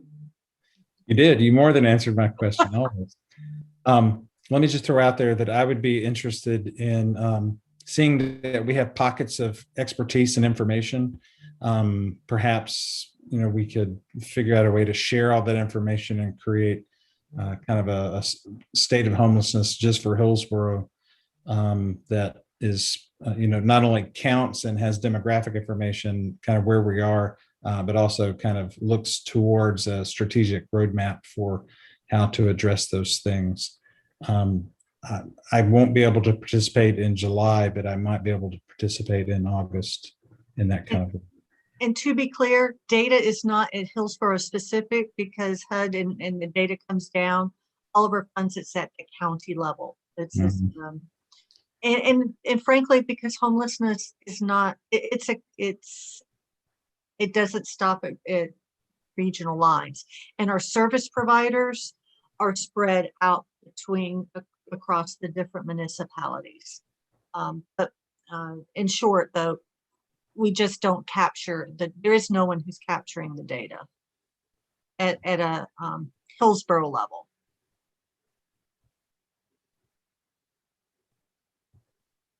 But certainly they come through, DSS and those coming out of Orange Correctional. So, I mean, it's, again, we're part of the overall system. Mr. English? So I just want to clarify something with Kathleen real quick, and I appreciate you bringing this up. It's very important, and certainly it's impacting residents in Hillsborough and surrounding areas. Are you proposing taking a percentage of that 2% in applying it to affordable housing and homelessness issues? What I'm looking at is because we're at 63. Our current rate's 63, and we're dropping. And I'd like to drop, instead of dropping down to, because I can't read, the 58.7, 59.7. Or even if it were a half cent, some funding stream, because we know on the homelessness prevention, that it's going to be over to close the gaps at 5% at Hillsborough. It's going to be over 70,000 a year. And that goes a long way to keep people, and part of that is keeping people in their homes so that they are never homeless. So there's and then the other part is for those who are homeless, how do we, make sure that that period is as brief as possible, and for the period while they are homeless, to make sure that they have access to clean restrooms. That's a public health issue. Where do you get your mail? How do you find a job if you don't have a place to get mail? Those kinds of things. So all of those are part of the systems that that the partnership is. So anyhow, and then of the affordability piece on affordable housing, we're looking at our old funds. It's dwindling down. Now I know that we've got our grant, and I'm not clear of that 600,000 grant, how much that goes to housing, and we can use to that, how much we could use to allocate a few years on our gaps, the homelessness and prevention. I don't know. But if we cannot use that 600,000, knowing that we are going to see a massive increase of people who are going to be experiencing homelessness, and that is, and we always have, we do have these gaps that need to be filled. I am, as we are looking at funding sustainability, I look at housing as part of that equation. And again, I want to hear, because if folks feel differently, I want to hear, if there's something that I need to be looking at differently. Mayor Weaver? I can't express enough how glad I am, Kathleen, that you're asking us to think about this specifically and deeply. I think it's important. And I also think it's important, just it feels, we're at the 11th hour, and this feels like a decision that needs some more discussion and thought from us as a board, and maybe some more information about what exactly it is we would want to do, whether it's bridging the gap with the partnership, which whether it's bridging the gap with the partnership, or whether it's creating a more permanent partnership with the county, which I don't think we can do that without having some discussions with the county. And so I would try to wrap us around the idea of really talking about this, knowing we have that $600,000 pot of money that is going to, help Hillsborough residents, hopefully keeping them, doing what you're talking about with helping people stay in their homes with rental assistance. And then we'll learn from that about how that works with that large amount of money, over time with that relationship with the county. And I'll pause there, and it might be good to hear a little bit from Margaret as the person who's been kind of dealing with that relationship with the county. But no pressure, Margaret, if you don't feel prepared to chime in, but just wanted If I to. can jump in quickly, just our housing assistance, we do work with the county, and it's through the partnership, those, the gaps is certainly the county is part of the partnership. So, and I may not have addressed what you were speaking to, but those gaps are far beyond rental assistance, whether it's medical respite beds, because if you're homelessness and you come out of the hospital, you're on the street because there's no, things like that. So there's those gaps that Corey shared. It goes beyond, but anyhow, I'll be quiet. I'll let Commissioner Hughes ask his question, and then I'll provide a little information. Yeah, it's not so much a question, but an observation. I don't know how I stumbled across this rabbit hole or going down this rabbit hole, but I did notice that Pittsboro has an affordable housing ordinance. And I think that if we're going to possibly set aside funds for affordable housing and, some other things, not to me a part of this budget, but future budgets, that it would be helpful for us to craft a similar sort of ordinance of how we might be dedicating ourselves to affordable housing and in the future. Now, they were operating at a completely different standpoint from what I researched. I don't know why I was looking at this. I wish I could. I think it was insomnia is the reason I was even reading Pittsboro's meeting minutes. But they're operating from a different place because they don't have the same sort of nonprofits and infrastructure that we have here in Orange County for affordable housing. But I think it would behoove us to implement a longer term strategy, like I said, with maybe an affordable housing ordinance that's attached to it, so that we do articulate what our values are on affordable housing. And my belief is if Pittsboro, as small as it is for now, can do this, then I think, we would be able to do it as well in the future. So that's just kind of my off the hand comment, agreeing with, Mayor Weaver, that this is more of a longer term kind of thing we need to be talking about. And I'm glad for Commissioner Ferguson to surface it this evening. But those are just kind of my off the cuff thoughts about, how we could do this in the future.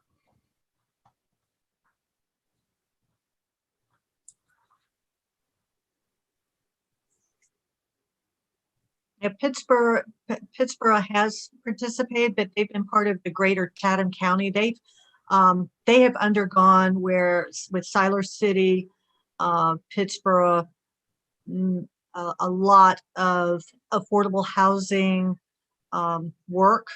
The COG is actually administers the affordable housing programs for the county. And they have monies that are coming in because of Chatham Park, which is part of Pittsburgh. So they've got some funding streams and future funding that we don't have. But I totally agree that we've talked about affordable housing. We have relied on the market for the most part to do it for us. The market has never worked for affordable housing anywhere. And I certainly support if we get in, you know, as we, not if, but getting into in-depth, but that we do something and we've got appropriate funding infrastructure that takes a known need in our community that's consistent with our values and operationalizes it and institutionalizes for the future. So all that to say, I certainly support, you know, a future conversation.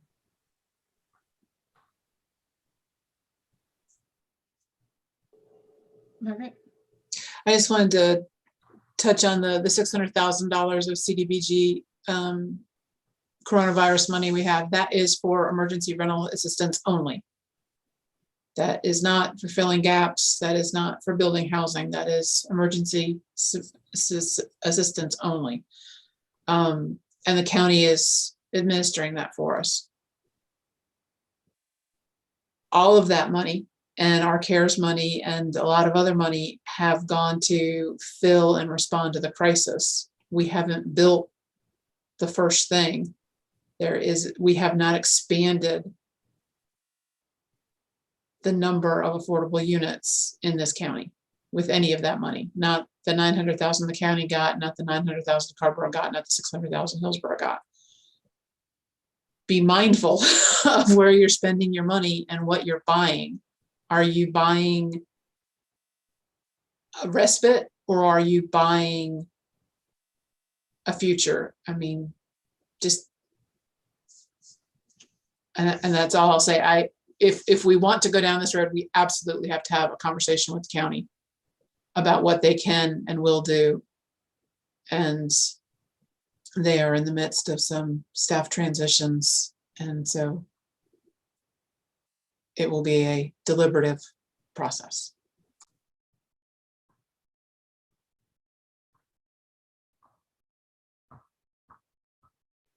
Well, I'm glad that it's rental assistance because we all know there's going to be massive need. So thank you for that clarification. And I look forward to our future conversation because it's much bigger than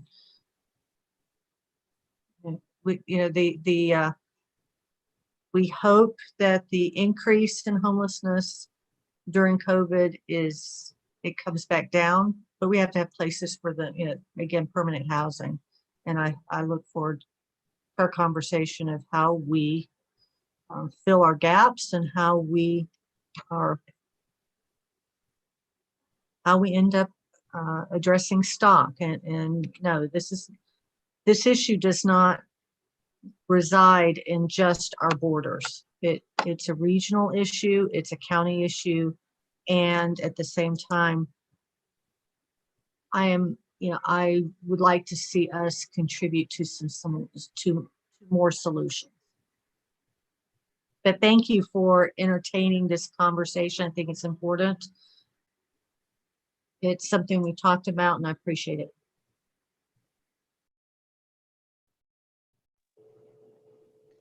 Thank you, Commissioner Ferguson. So if I'm hearing correctly, it sounds like at least for this fiscal year, we're going to, I guess, hit pause on the affordability, making any actions today as far as what is a decision on that front, but sort of we'll be examining it more over the coming year to see if there are options that we may want to explore as part of the next budget process. So am I hearing that correctly? Seeing nodding of heads. Okay. Are there any other questions or comments related to the general fund budget that haven't yet been expressed or shared?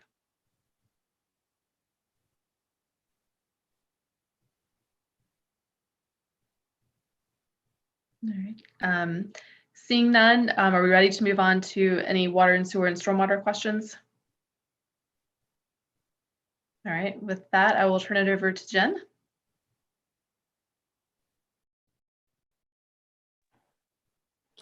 All right, so pivoting now toward water and sewer, just wanted to make a note of a few things that changed from the last version of the budget that you all saw. A couple of positions were added into the financial forecast. A utility mechanic position that is split between distribution and collection in FY24. A wastewater treatment plant operator 1 position in FY23. Also wanted to make a note about kind of the flow that the ARP projects have gone through. So first we had included those in the operating budget. Then we pulled them out of the operating because we were going to have them directly in a separate fund set up. You all approved the resolution this evening to receive the ARP funds, but we decided to not include a project ordinance at this time. Eric had mentioned that we would be having further conversations, the board would be having further conversations in August about finalizing how to use those funds to have that conversation. And so we did not include that at this time, but can put together an ordinance once those that's been determined.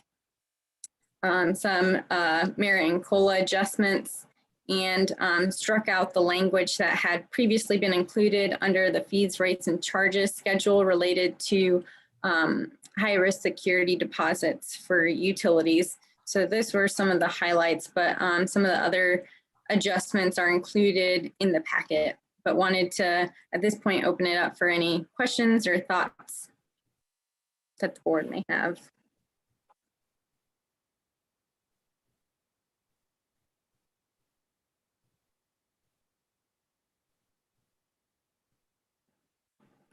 All right, I'm not seeing any, so I'll take that as no additional questions, but if anything else comes up as we keep going along, feel free to mention those at that point.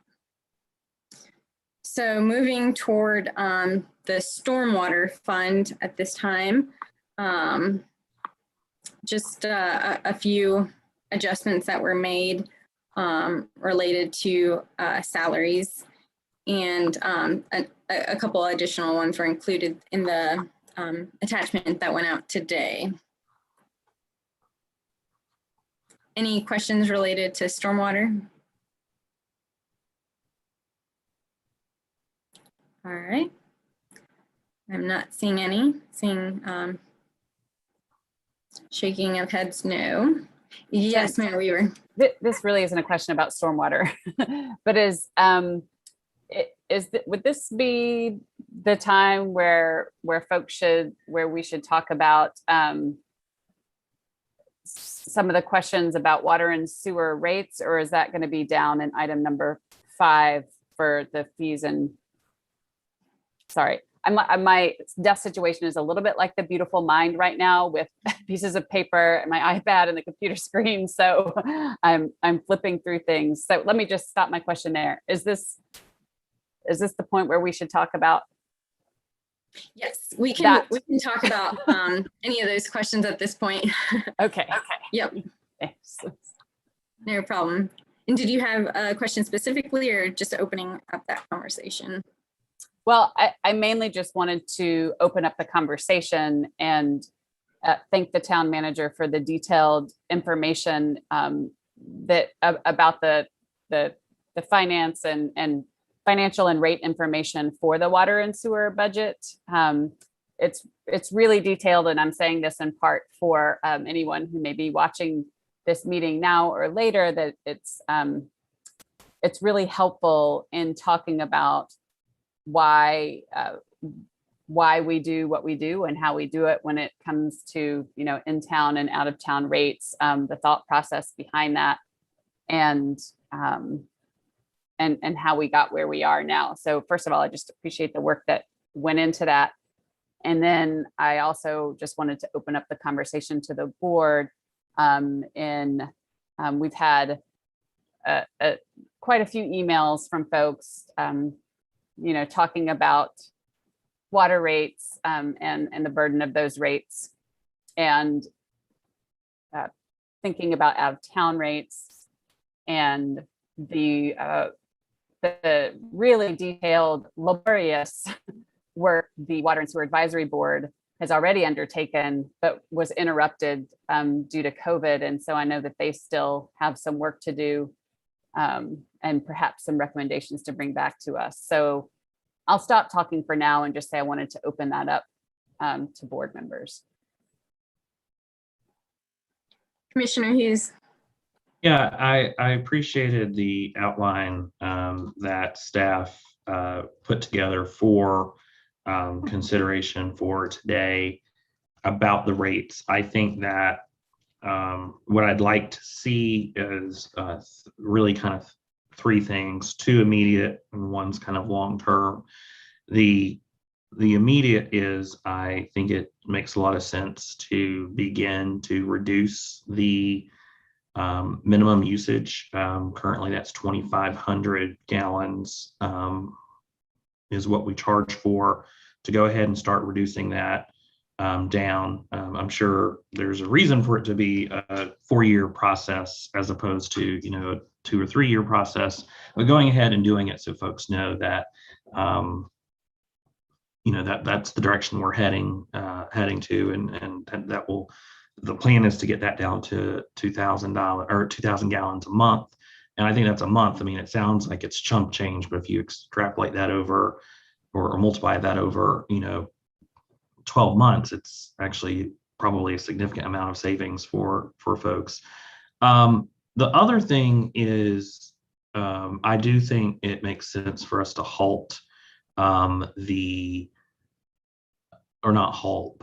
but not raise the out-of-town rates as much. Now, I think there is something to be said that, there were conscious decisions about folks moving out outside of town limits when they purchased their homes. And there are real reasons why it's justifiable that out-of-town customers pay higher rates. It takes more staff time to service some of these locations. It takes more infrastructure. It takes wear and tear on vehicles that are going out and responding. I mean, there's a whole host of reasons why it makes a lot of sense. So if we raise the rates, but not as high, then I think that makes a lot of sense. I know we got comments about, well, why can't they be the same rate? And, again, going back to personal decisions, I don't think it would be fair for in-town customers to subsidize folks who made a conscious decision to live outside of town. So I think that it makes sense to, go ahead and start reducing the minimum usage, and then also providing some relief to the out-of-town customers. The longer term idea is, for me, twofold. I think when you got to do a better job of articulating why rates are what they are and what they pay for. I think part of it is a messaging problem. And I think that would make a lot of sense for us to really be our own best messengers on how rates are derived, and why they are the way they are, and what are some possible solutions, including, folks want to reduce their rates. One of the easiest ways for some of the communities, as outlined in the memo, is annexation. We've got, the only difference between Wildwood and Beckett's Ridge, two communities that are right next to each other, is one's out of town, one's in town, completely adjacent, and the rates could be lowered just simply by annexation. I know Margaret, you've spoken with folks, and it's a long process. We can't forcibly annex anymore. Not that we would want to, but it makes it a lot harder to provide relief in a more expedited fashion that way.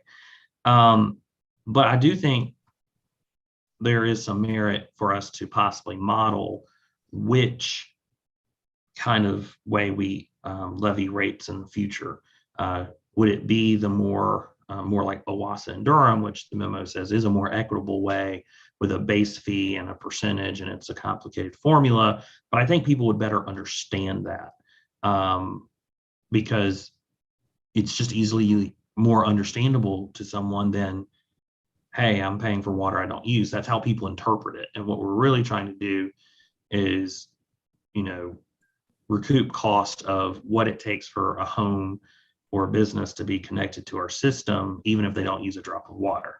And so I think it would be good for us to find a way, using the Water and Sewer Advisory Committee, to model the different options that we have. And this might be a 2 to 3 year process for us to implement. But I think it would be good to just do the introspection to see, is it just easier to reduce our current system with the average usage, take care of, the out of town rates and other things, or, look at the more complicated way other municipalities do it. And for those working, watching at home, it's almost 50-50, like which way which way municipalities handle this. Almost half of them do it the way we do. The other almost half do it the way Durham and Chapel and Carrboro do it through OWASA. So that's the other thing. And then also, as that part of that longer term thinking, when I was going through the ordinances, I noticed the Water and Sewer Advisory Board or Advisory Committee is not codified in our code of ordinances. And I think it would be good for us to codify that body and to give them some legal authority on things that we want them to do, so that they're not just taking in information and providing opinions to us, but that they're part of how we set rates. I think would be very important and really would be empowering for folks who pay rates in town and out of town, and set what that body would do. So that's kind of another longer term idea that I think would certainly help us as we continue to talk about the rates.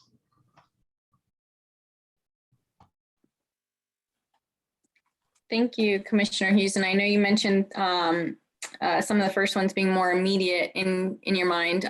So just wanted to clarify if you were thinking that would be something that you'd want, for example, the Water and Sewer Advisory Committee to take a look at and provide a recommendation, or were you thinking something differently? I think in the medium term, yes.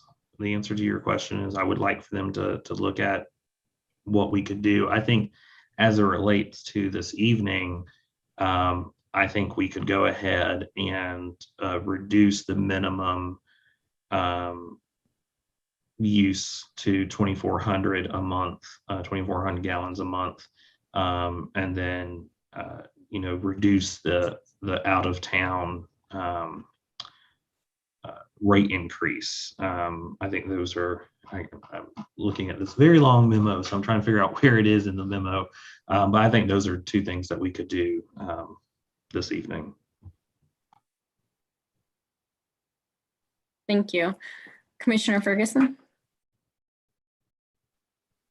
I want to learn more about the base rate and actual usage.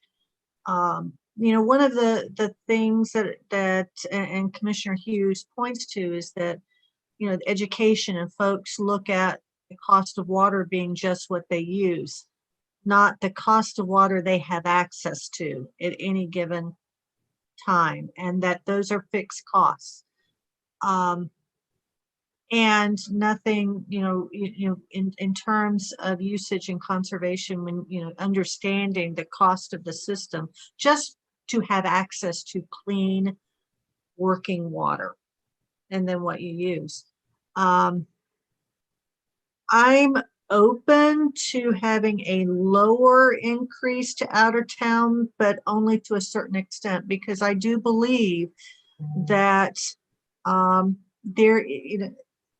want to reward those who choose to be resident citizens of Hillsborough, who choose to purchase and live in town. There's a lot of benefits. It's certain neighborhoods have chosen not to annex into the town. They don't want they want to be next to it to enjoy the amenities and proximity, as we all do, but they don't want to pay the taxes, and it's understandable. And the water rates are they are painful. It is a trade-off. But what I am concerned on, and this would be the question in terms of if we were to increase the out of town at a lower rate, would that shift the burden to in-town water, customers? That I would not want to see. I want to reward those who choose to live in town in some form or fashion. And I do agree with Commissioner Hughes. I'd like to see us begin the reduction of that minimum.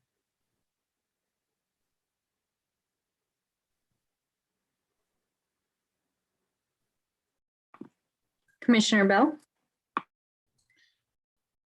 I'm interested in exploring reducing the monthly minimum, and I'm open to discussing the rate. But what I realize is that that changes the calculus for everything else. And are we prepared tonight to re-engineer the calculus and make everything work? So how would we go about that if we were to, for example, change the minimum? There's bound to be a complicated financial impact that probably takes a mathematician or an actuary to tell us what is the impact, and then what do we do with that impact? Do we take it out of reserves? Do we raise the rates for in-town users? How do we make up that difference? So I'm interested in talking about that, but also we have to talk about what is the impact and how do we make up for that. I do not know the answers to that, but I do think that some of the Water Sewer Advisory Committee members, that maybe they've had these discussions, and is there anybody? I don't see anybody else in the Zoom who is from the advisory committee. So who can we ask? Have those conversations been had, and what conclusions were drawn, and based on what evidence? So I'm not sure how to proceed to actually do that tonight. Eric, maybe there's a practical way to make a goal and then figure out how to balance the checkbook later. So how do you do that? So as far as the decisions facing the board tonight, whether it's the minimum, we'll just try the minimum first, so I don't get too far ahead of myself. If the board votes to start the process of dropping the minimum from 25, 24, 23 down to 2,000, at only 100 gallons, I'm not overly concerned about it, and I don't feel like we would need to change the numbers, although there is a real number and we will lose some money over the course of the year. Reflecting back to 8 years ago or whenever we did it, we had numbers at the time, and that was why we stretched it out over a multi-year period. I think we stretched that one out over 3 years. We dropped to 200 the first year, but I don't have a major concern about dropping it. What would end up happening is we would end up making up the difference with savings or fund balance on the minimum. So I think the board's got a green light. If you want to move that forward tonight, I'm not concerned about it. There's a larger chunk of funds. If you, I'm going to do some, if the board's wanting to drop the rate, have the out-of-town rate only increase by the same dollar amount as it did in town, or basically cutting that rate increase in half, whatever that amount is, that's going to be a larger sum of funds. But so as to not prohibit the board from moving tonight, we would just end up having to make a budget amendment further down the year and budget more fund balance, and just realize we'll have a bigger deficit. I don't think it would be a staggering amount the first year, but then basically give you and the Water Sewer Advisory Committee, more time during the year to evaluate it. So I think you could do the combination of those two this evening as is, and we'll adjust it down the road. So let's say there's a 1% decrease on the out of town rate. Is that, are we talking about hundreds of thousands of dollars? Would that be the impact, the budgetary result? I need a minute to do some really rough math.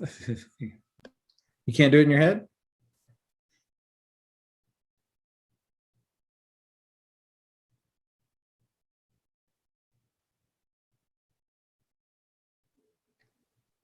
Commissioner English.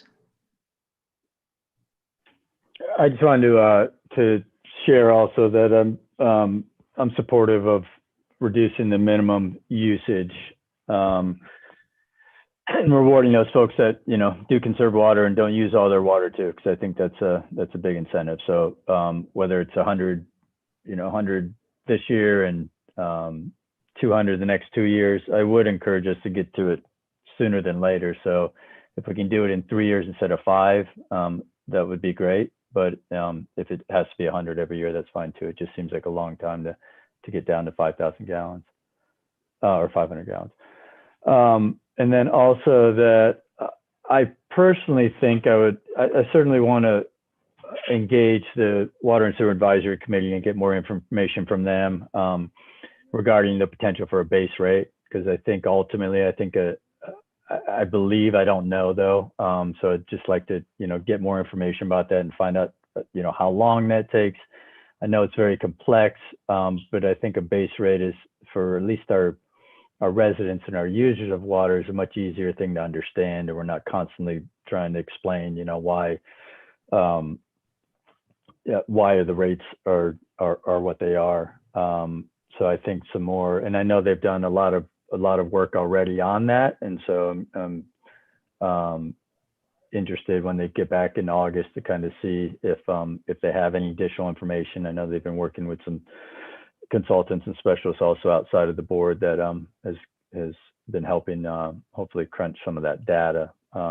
So ultimately, it's not like flipping a switch or turning on a spigot, no pun intended, but I think that's a long process. And so I think, if we truly are going to change the model of the system, that's multi-years. But I think it's worthy of the discussion of that. And then my last thing, minimum usage. And again, I'm not opposed to having a less increase for non-town residents, but not at the expense of our town residents also. So that's it. I'll take since make it easier for me. For Commissioner English said one option, if you wanted to try to accelerate the moving from 2,500 to 2,000 gallons, if the board decided to do it in 125 gallon increments, that would be over a 4-year period, but it really takes 3 years, because if you did it, it would take effect in July, then next year's 2. So basically that would take 3 years to make the journey. And I think that smooths out the impact that we've got. And once again, we'll just have to assess it as we go forward. So that would make it a 3-year process.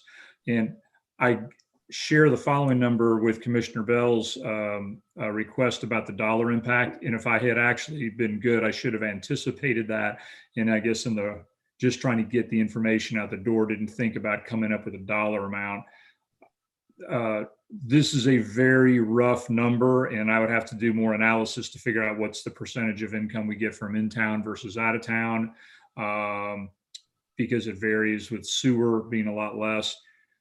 If there was no rate increase to out of town customers at all this year, it would be around $200,000 loss, but that could go up or down by $100,000. So don't have a lot of confidence in that number, but that's a ballpark. It is about 200,000 if there was no rate increase to out of town.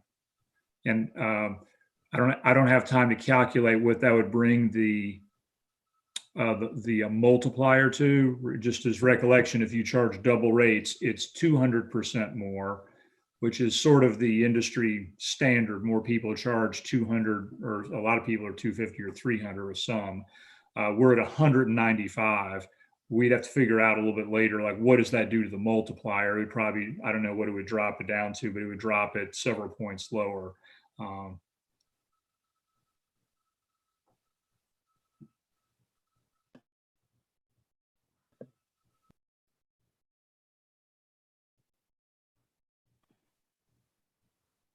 Any other thoughts related to rates? Mayor Weaver? I'll just throw out that it does sound like there's good consensus around lowering that, going ahead and starting to lower that minimum usage. And this is just for board members' consideration, that one option could be to, ask the Water and Sewer Advisory Board to think about I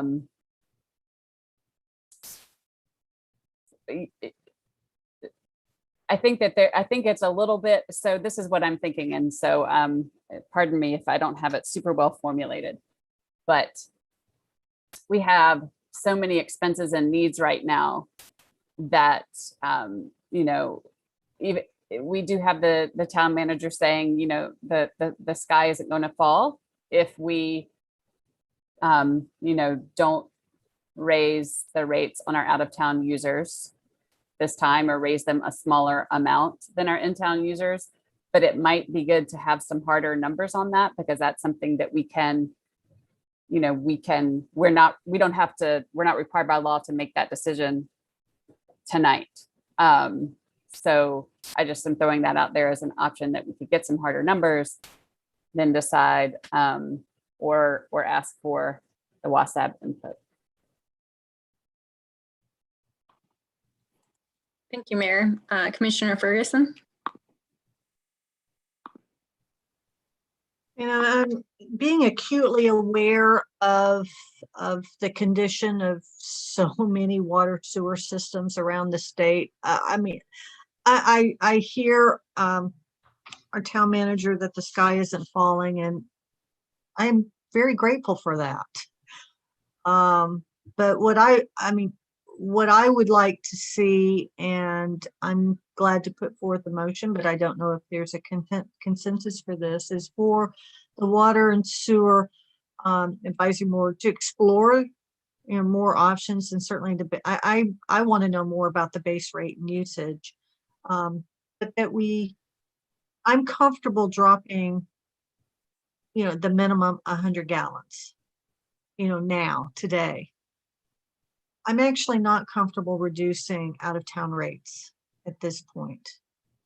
I do think that we give everyone a break by reducing the minimum to by 100, and at the same time having more information gathered for us to consider moving forward, but without incurring a larger deficit than I think I would be comfortable with. I would like to minimize the deficit. That's not the direction. In all of our approaches in terms of keeping what we got intentionally and going for a deficit just doesn't seem right. So anyway, those are my thoughts, and if there is, I'm willing to put a motion for that. Thank you, Commissioner Ferguson. I think I saw Commissioner Bell's hand up. Yeah, I think I agree with Commissioner Ferguson, and I just want to point out what appears to me to be a contradiction based on the knowledge that we have tens of millions of dollars of future expenses in water and sewer infrastructure. And we have been diligently planning for that over the long term. And I commend the staff for that kind of long-term outreach. So I'm hesitant to deviate from the plan without full understanding the full impact. So I don't know the minimum usage, that seems like a really small impact. And I don't know if we even know what the breakdown is of single house member households who probably, might not need to use that much water versus a household of 6 who are always going to go over that minimum. I mean, it could be, a couple of hundred households, or it could be 500 households. I just don't have any idea. And I think it might be hard to gauge what the financial impact of that would be, but it would be probably small. So Eric, I would like to hear your thoughts on what we have been trying to do for, I think, ever since I've been on the board. We know we have these gigantic expenses that are going to require probably multiple bonds over the years. And are we shooting ourselves in the foot by reducing income, cash flow into that system as we prepare to take on these larger projects in the next 2, 3, 4 years? Well, if I'll do my best to answer the question in 2 parts, and on the minimum rate usage, excellent points on the going base rate versus lowering the minimum rate. And as you read in the memo, pros and cons as far as the two. So I think from an equity standpoint, moving in that, when I say moving in that direction, moving lower, even if you get down to 2,000, I think the chance that in dollar amount, the base rate would probably even be lower than that. So I think moving, I even consider the 125 a year to be a modest or reasonable, and I'm comfortable with those steps down in that way. But then definitely you're going to have to bring in a consultant, authorize funds for the Water Sewer Board to assist them going through it. There'll be a lot of analysis. These numbers are probably very dated, but when we actually pulled the data and were able to do it ourselves, maybe even 15 years ago, and I think even as early as 10 years ago, the average, it was about 1/3 of the water customers used 3,000 gallons or less per month. Now, things may have changed a whole lot. So we were able to figure out we probably benefited 1/3 of our water customers when we did that move from 3,000 to 2,500. So I'm comfortable on the minimum rate heading in that direction. So regardless of which way you and the Water Sewer Advisory Board decided to go with some study, I think that helps get you in the right direction. We go into Commissioner Bell's questions on the out-of-town rates, because we just don't have those numbers handy off the top of our heads about the total impact. And just as we all know, I find that if we do things rushed, unless it's an emergency situation, there's a high probability for making a mistake. And once again, our job, as I mentioned, wasn't making a recommendation and didn't have a preference on any of these, but trying to give the board a range of options. And I think it's really important because the Water Sewer Advisory Committee, as the mayor has mentioned, they've worked for years on this. They've got a lot of familiarity. I believe the board is willing to give them resources to look at the out-of-town discussion. I mean, and they've been talking about it since they were formed probably 18 years ago. My preference would be to request the Water Sewer Advisory Board member, to look at both of the issues, the in-town and out-of-town rate structure, the minimum rate, and then also going back to the top of the pyramid is encouraging a lot of these areas that are just outside of town to, or how do we best explore whether or not they want to do annexation. I'm not fluent in doing one of those studies. There were companies that did those, and it may be 2 prongs. We may want to have a consultant provide information to different neighborhoods to be able to say, here's a cost benefit analysis. And Margaret and I have done them for neighborhoods, I think Churton Grove and Wildwood, and there's been other places. Some places it would be financially advantageous for them to be annexed. Others it's not. To give that information so they can decide whether or not they would want to partner in exploring that. And if they don't, that's fine. We're not going to forcibly annex somebody. But also to protect the town, we wouldn't want to annex an area that we inherit like $1 million drainage problem that all of a sudden we've got to pick up. That's a multi-year approach, but that's, I think, the best long-term solution. There's certain areas that are adjacent to town and others that are very close that maybe if we couldn't satellite annex, or maybe we could some, we could also work in partnership with the neighborhood to go to the General Assembly to say, look, we want to make this work. Can we get, local legislation? That, I think, is a really important component that needs to be looked at. And I can't remember if it was Commissioner Ferguson was talking about a lot of the benefits. If you live right outside of town, there's a reason people don't want to ask for annexation, because we know from talking to neighbors that have worked with us on the numbers, it's cheaper for us to pay high water and sewer rates and live out of town, but have all the benefits from Hillsborough and not contribute to that. So from that equity standpoint, the win-win is to annex as many of those areas in partnership if they could agree to do that. So that was my very long-winded way of saying on the out-of-town rate, I would direct that to the Water Sewer Advisory Committee, along with annexation opportunities and further discussion of how do we charge a base versus a volumetric rate. How do we go about passing a budget tonight, but still have flexibility to adjust things in July, August, or September? I don't know if the advisory committee even meets in July. I know that we don't. How does that process work? Good question. Unlike the property tax rate, where by law you have to adopt the ad valorem tax rate, you don't have to do it tonight, but you've got to do it within 2 days. But it will be done tonight. Water and sewer rates you can change anytime during the year, and we have done those in the past. For example, just before, when the debt came on from the reservoir back in 2000 or 2001, we raised rates in the budget, just like at a meeting tonight. And then Flint Fabrics went out of business 3 months later, and we had a dramatic rate increase like in September, October. So the town board has the ability to change any of these water and sewer rate structures at any time during the year. So you always have that flexibility.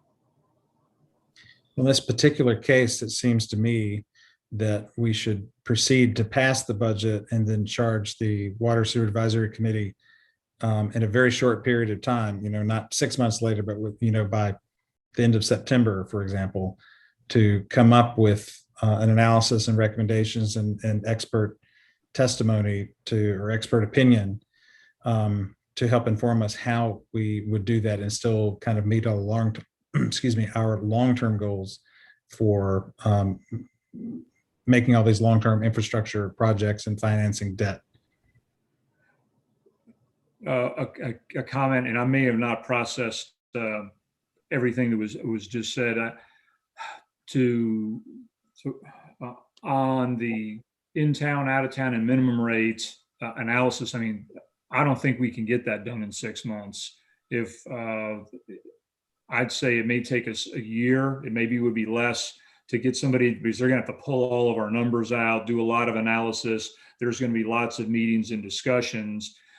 It's hard to put a timeline on that. And then, of course, the bigger picture that I have to take my watch off because it's on Bluetooth and it keeps vibrating. Somebody's texting.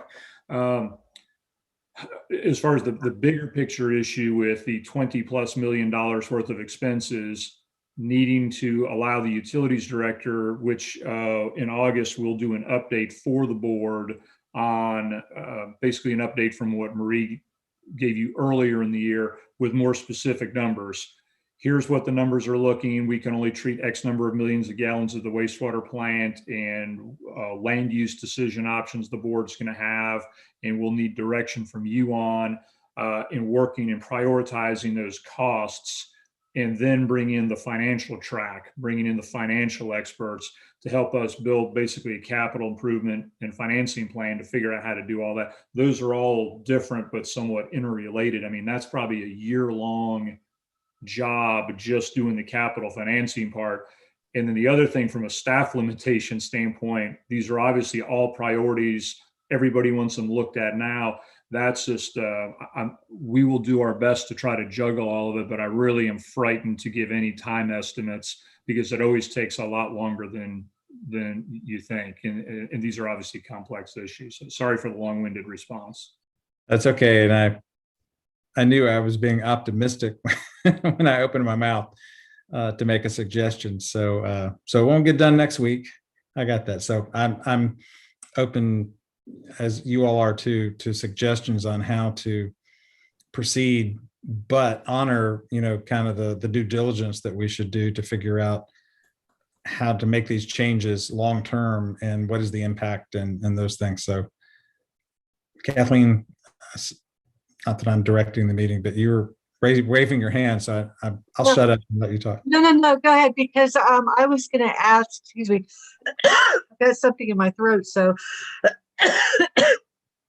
about at what point on a motion, because I at least and maybe I'm too early, but I concur. I want to see these water sewer advisory board get back, but I even tonight I would like to lower the rate, the minimum by 100 and give everyone something. It's not as, we can't, I don't believe we can give as much as a lot of people would like and still be fiscally prudent.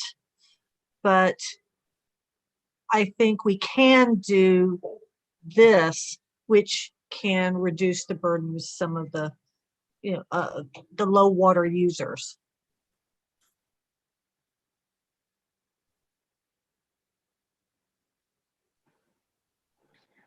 I know some have mentioned 100, others 125. So I wanted to see if there were 125 that the manager is comfortable with. Absolutely.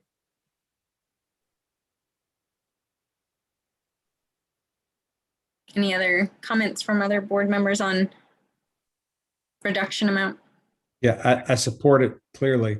And if we did 150 for 3 years, that would get us down to 450 in the 3-year time frame, which is, I think, is what closer to what our target is. So I'm flexible, anything between 100 and 150, because we're not talking about a large number of people or a large financial impact.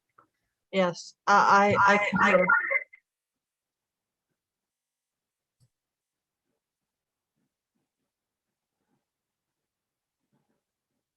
You asking me? Commissioner Lloyd, did you say something?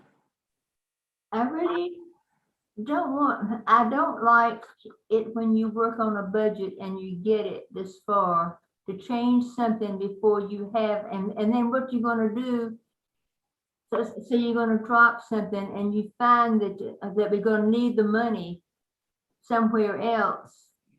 And you spend all this time getting this material together. I think it's a big mistake.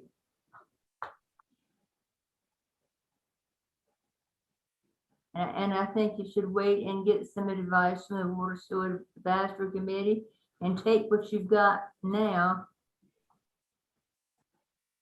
or else. I just don't see it.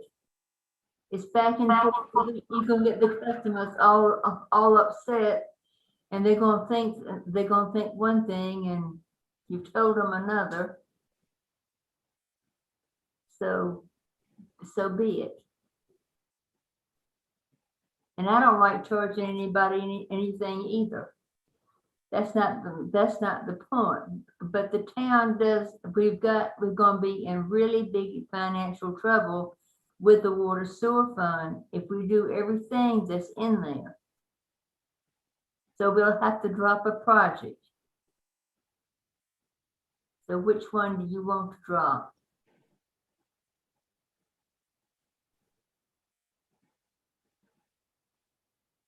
Thank you, Commissioner Lloyd. See Commissioner Hughes' hand up. Yeah, I think that delaying, a decision on the water rates makes sense. But I do think if we're not going to take action on, how steep of an increase the out-of-town rates go, that the reduction for the minimum usage is at least a down payment on our commitment to review further what it is that we're going to do with rates, whether it's restructuring, looking at the other the base rate plus usage system that other utility systems use. I mean, I think it provides people with some, at least guidance, that we're not just going to punt the decision or punt it until next year when folks are ginned up once again about rates. That, you know, we're hearing people that, you know, they're looking for looking for some relief. And most of us that got the emails, there were two themes I saw emerge. The first was, you know, the out of town rates. That's obviously something we can't do anything about tonight. The other was, I'm paying for, or feeling as though they're paying for water that they're not using. And I think, you know, reducing that average, or not average, I keep wanting to say average, the minimum usage, you know, I think while I stepped out for a bio break, 150 gallons instead of 100, that gets us moving in a particular direction over the next 3 years. I think, like I said, is that good down payment that if there is some action we can take tonight, we can. Manager seems pretty confident we're not going to break the bank on it, and we can continue to study the other options we have available to us.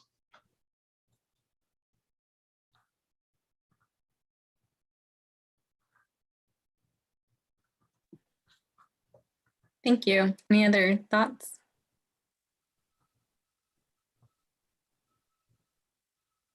Eric. Yeah, once again, just interest of sharing different thoughts and perspectives. And I mentioned a few minutes ago, I mean, it'll be an overwhelming task for the staff, and we're gonna have to come back to the board for other resources if we're looking at, you know, continuing to look at the rate structures, plus all the capital impacts of going on. And I think every year that I've been here where we've raised rates, when people get their bills in August for the first time, because most people don't pay attention to the budget process, whether it's in Hillsborough or someplace else, it's shocking to them. They get their bill, they get upset, and then we spend lots of our time answering the same questions because people are, when did this happen? Why are my rates? Why aren't they as cheap as when I was in Colorado? You know, and all these other these issues. That takes even more staff time and energy away from being able to do it. So a factor, as Commissioner Hughes said, and once again, I could argue everybody's cases that you've all made good points tonight, but with Commissioner Hughes, like it's acknowledging that it's an issue. If it's a $200,000 loss to, for example, to not raise out of town rates this year, that buys everybody some time. You've been heard. The rates are so high out of town from looking at the numbers. I'm okay with at least 1 year not making an adjustment.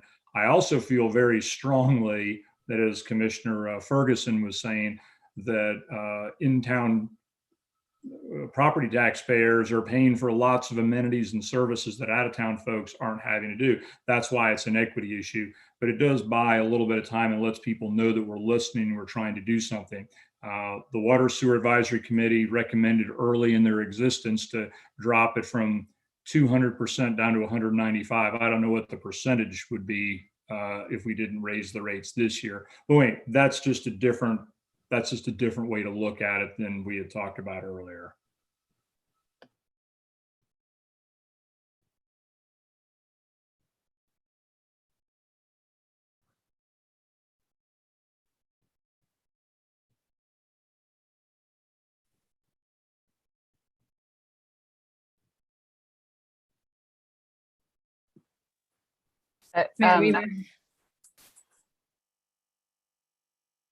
Jenna, you're doing a great job driving the train. I think I just kind of wanted to jump in and try and maybe put this in a container for us to help us, you know, stay on our path, which is, it sounds like there's, I appreciate that Commissioner Lloyd's point is really well taken, that this, you know, this utility budget has been worked on for many months, and that there's some wisdom in not tinkering with it at all here at the end. So I think that that's a good point.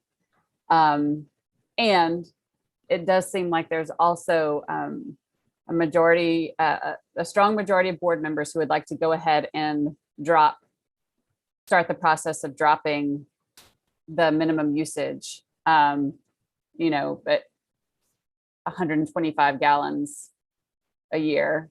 And that I believe the general agreement, and this is where I think we just need to be sure that staff has clarity of what we're saying, is to not make any reductions in out of town rates at this time, but to ask the Water and Sewer Advisory Board to, you know, continue the process they started before COVID of engaging on all of these issues we've been discussing, and to come back with us with some recommendations. Is that a correct assessment of how people are feeling? I don't recall hearing Rob on that point. I apologize if you did. No, yes, that's a good summary, I think, Mayor Weaver, of what I've heard.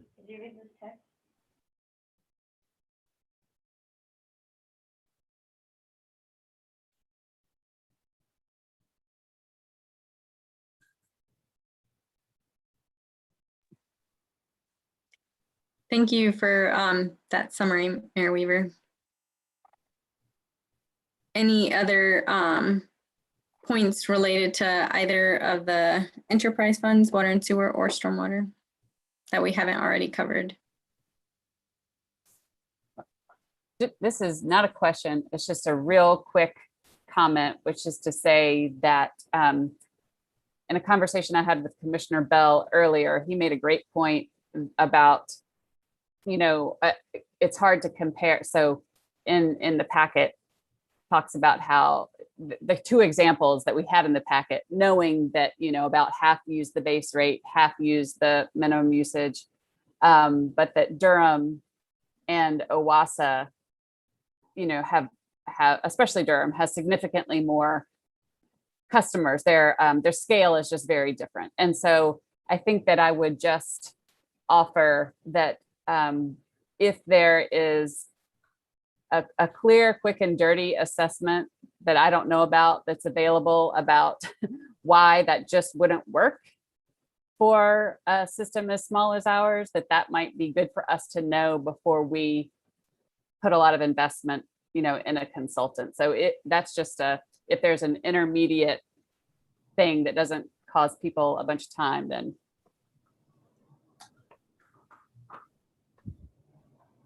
that would be good for us to hear. Eric. I'll do my best to respond to that. One of the things that we talked about in the 6-page summary on the pros and cons, like obviously base rates is the most equitable because you're charging, you know, you're only paying for that availability. But practically speaking, you have to, one, pay a consultant. And I don't, you know, we're talking in the tens of thousands of dollars. It takes lots of time, lots of energy, other things get neglected to come up with that base rate. Let's just make up a number and say it's $30,000, or it probably would be more. So you do that. Then another 3 years, or probably no longer than 5 years, because things change a lot, especially with the huge amount of capital we're going to have to be spending. So every 3 to 5 years, you're going to spend another $30,000 to $50,000 to recalculate that amount. So that's wasted money that's going out the door. But if you're able to, from a practical standpoint, I think if we looked at the data, there's probably the larger places that have money, they're more doing the base rate. Smaller communities like us that are trying to get closer. If we get down to 2,000 gallons, that's going to be pretty close to a base rate within, you know, several hundred gallons. We talk about lane.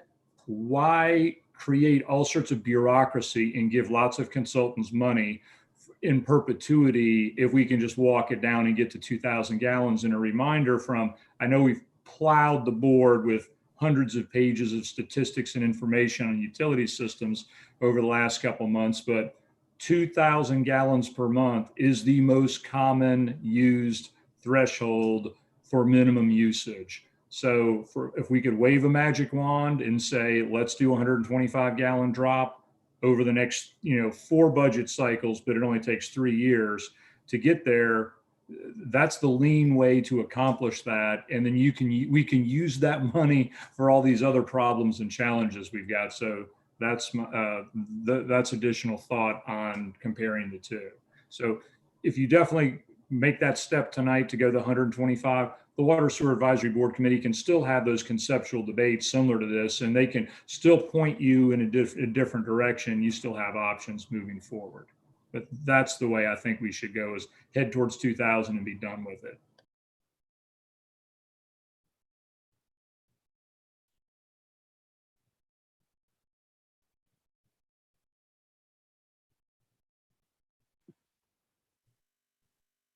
Any other thoughts?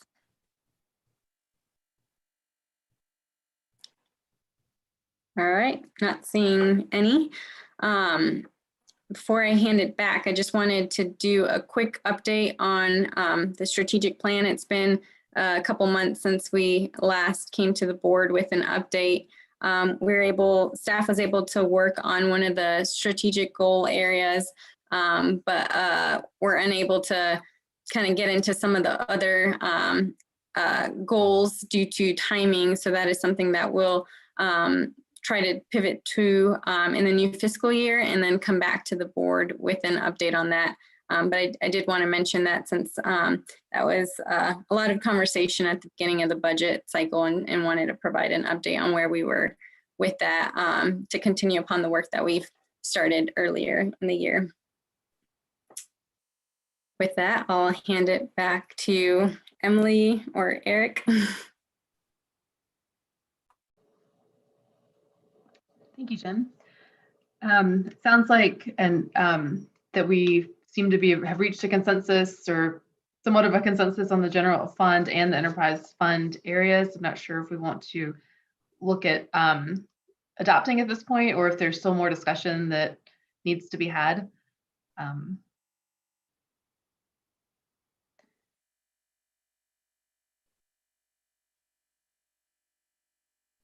Seeing no comment, I'll take that to mean that maybe we're ready to move on.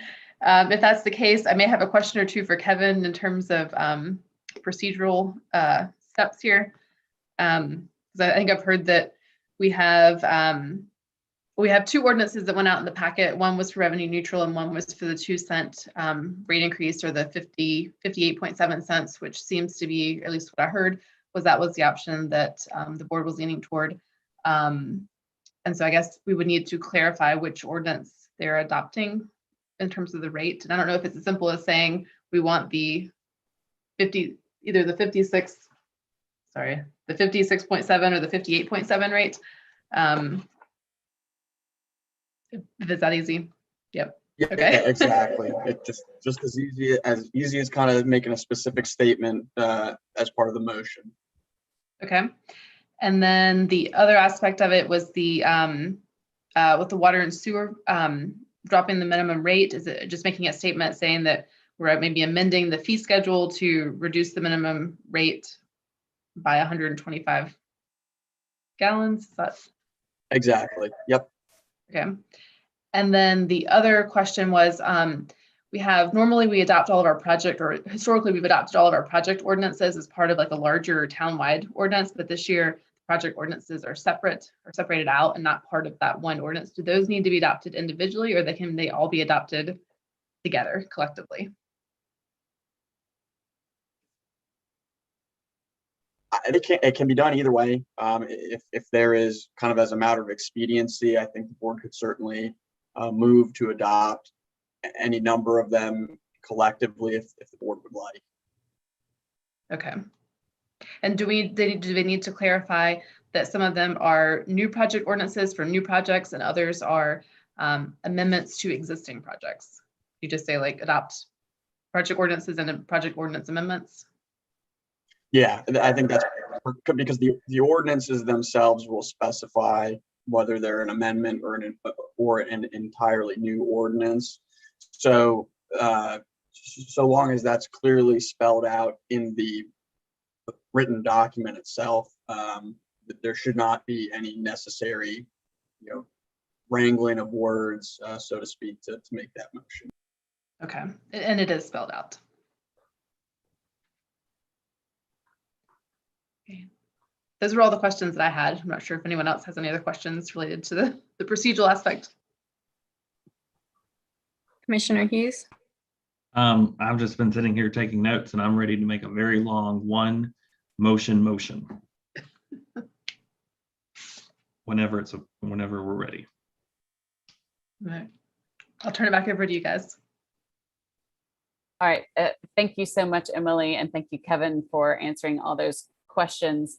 And if I can think of the one member of our board who is best equipped to make a long multi-part motion successfully, it is probably Matt. So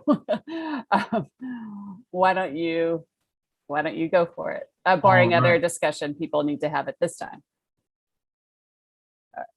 All right. I move that we adopt the budget inclusive of setting the property tax rate at 58.7 cents, which are earmarked for climate, sustainability, and comprehensive plan implementation. Further, that we adopt the water and sewer budget that sets the minimum usage reduced by 125 gallons from the current 2,500 gallons per month, and that all the project ordinances are approved as presented. Could I ask a question? But what was the tax rate that you said? 58.7 cents. You went up 2 cents. That's correct. So we have a motion on the floor. Moved by Commissioner Hughes. Second. We have a second by Commissioner Bell. Is there any further discussion? Rob? It's in discussion, but the minimum gallons is per day, correct?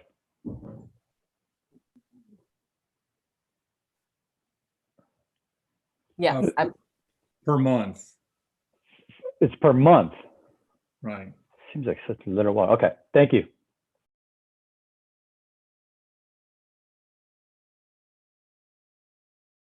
Any further discussion?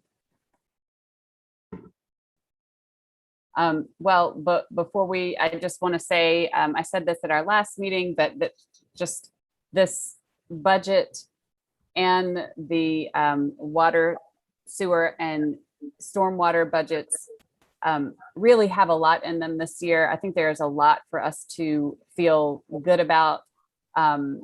We're able to fund some things that we've needed to fund for a long time. And, including the adjustment that we found out at the last minute last month to make the market rate adjustments for the police after the move one of our neighbors made. And so I also think that our board has had some of our very best discussions in the past couple of months throughout this budget process. So they haven't always been easy, but I think they've been really good ones. And clearly we've given ourselves more things to think about moving into the future, whether it's about our in-town, out-of-town equity issues, housing affordability issues. It's a lot, and I'm just thankful for everyone's thought and service and input. And if there's no further discussion, we can roll call the vote. Commissioner Bell, Aye. Commissioner English, Aye. Commissioner Ferguson, Aye. Commissioner Hughes, Aye. Commissioner Lloyd, Nay. No. And the motion is approved to adopt this budget ordinance and all the pieces of the motion that accompany that.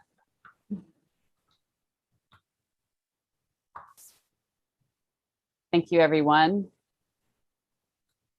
And moving on to item number 5. Other business? Any other business before us? All right, item number 6, committee updates and reports. Evelyn, do you have any updates? We had the meeting and we'll have another meeting on the 20th. All right. Thank you. Mark.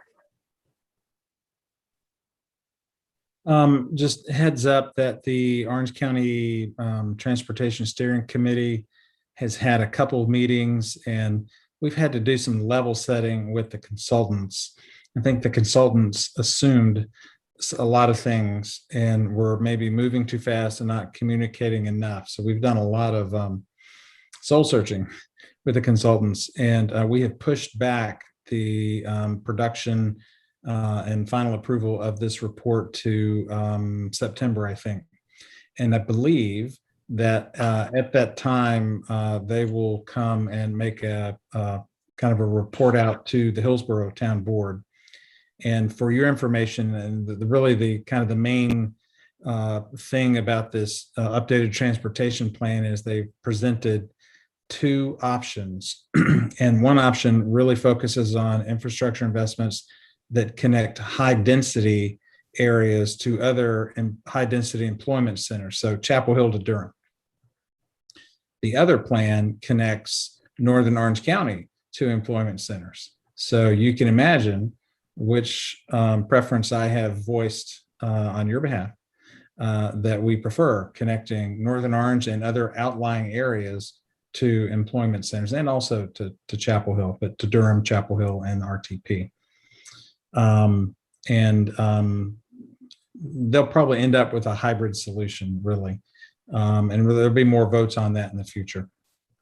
And that's it. Thank you, Mark. Matt.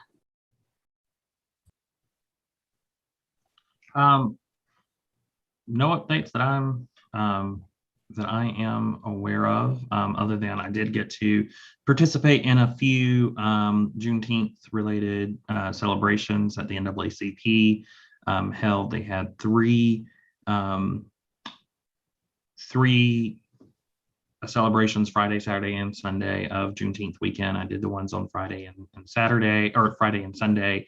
Mayor Weaver was also there, and I got to read the proclamation that we issued for Juneteenth. It was a little awkward to say "I, Jen Weaver, do proclaim," but I just clarified with everyone I was not Jen Weaver.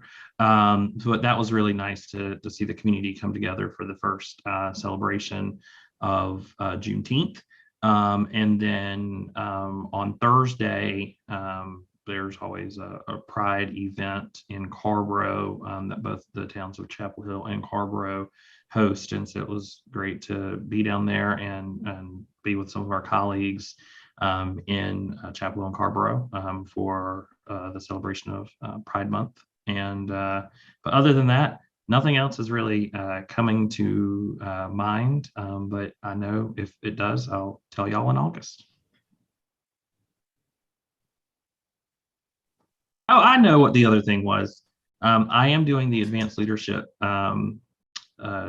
program with the School of Government in August, so that will be pretty cool. I know Mayor Weaver and Commissioner Ferguson have done that program, and we'll have some other local electeds from Orange County. I know Commissioner Bedford and School Board Chair Hillary McKenzie are also going to be part of that cohort in August. So I'm really excited and looking forward to being able to do that program. Thank you, Matt. Kathleen. Okay, so the partnership data review meeting, it's the community data review meeting where we're releasing the point in time count and the status of some of the information that this board received a couple meetings ago. But that is on Friday, July the 23rd at noon. I don't have the logistics information yet. It is a community conversation so that the members of the general public and of course all elected advisory boards are encouraged to participate on, for Triangle J. We have wrapped up the year, and then beginning the next fiscal year, July, I will be chairing. And for the Reentry Council, we continue plugging along. And what is working very nicely with that is just the collaboration with the Reentry Council, with the partnership, Family Success Alliance, with all hosts of different organizations. But we are succeeding in housing individuals and getting wraparound services. And then unfortunately, I am missing next week or in 2 weeks for our board meeting, Fairview, but they continue to meet and plug along. And I know there's a couple other things, but I do remember Mentor and See, which is my Orange County, my brothers, sisters, and my Orange County, my brothers and sisters keeper, Mentor and See, one organization, Long Lane. Community listening session was a couple weeks ago, last week. And so anyhow, continuing for receiving information, but part of that recommendations I'll be sharing in subsequent board meetings. So those are the highlights right now. Thank you, Kathleen. Rob? I have no reports today or this month. Thank you. My only thing to report is the Task Force on Public Safety met last week, and I gave a presentation kind of walking through just to get sort of what have we learned so far in topical fashion and possible areas for the task force to explore for recommendations. And then the group came up with a process for moving into that recommendations phase where they're dividing into 2 groups where they will be working together and reaching out to Eli and myself for support if needed, and to Chief Hampton certainly said he was available to continue answering questions for folks as they continued in their work. And then that those groups will come back together in August to have that first phase of the recommendations discussion. And that is my only update. Mayor Weaver? Yes. I remembered one other thing. We on the partnership, we are moving ahead. We have concluded our racial equity training, and actually we will be incorporating racial equity, a rubric. Well, we're not calling it a rubric, so we haven't come up with the consensus of our word for that.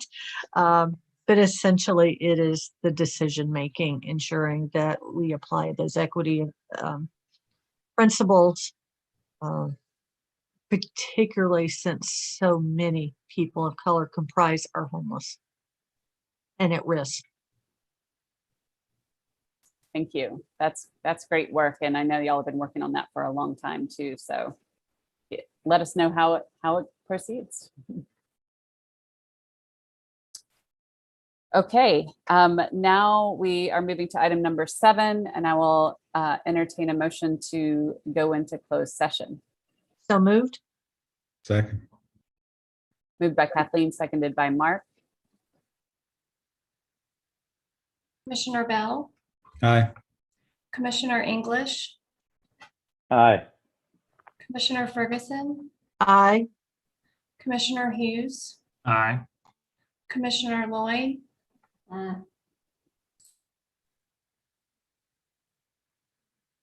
And we will go into closed session. This is our first time doing this on Zoom, I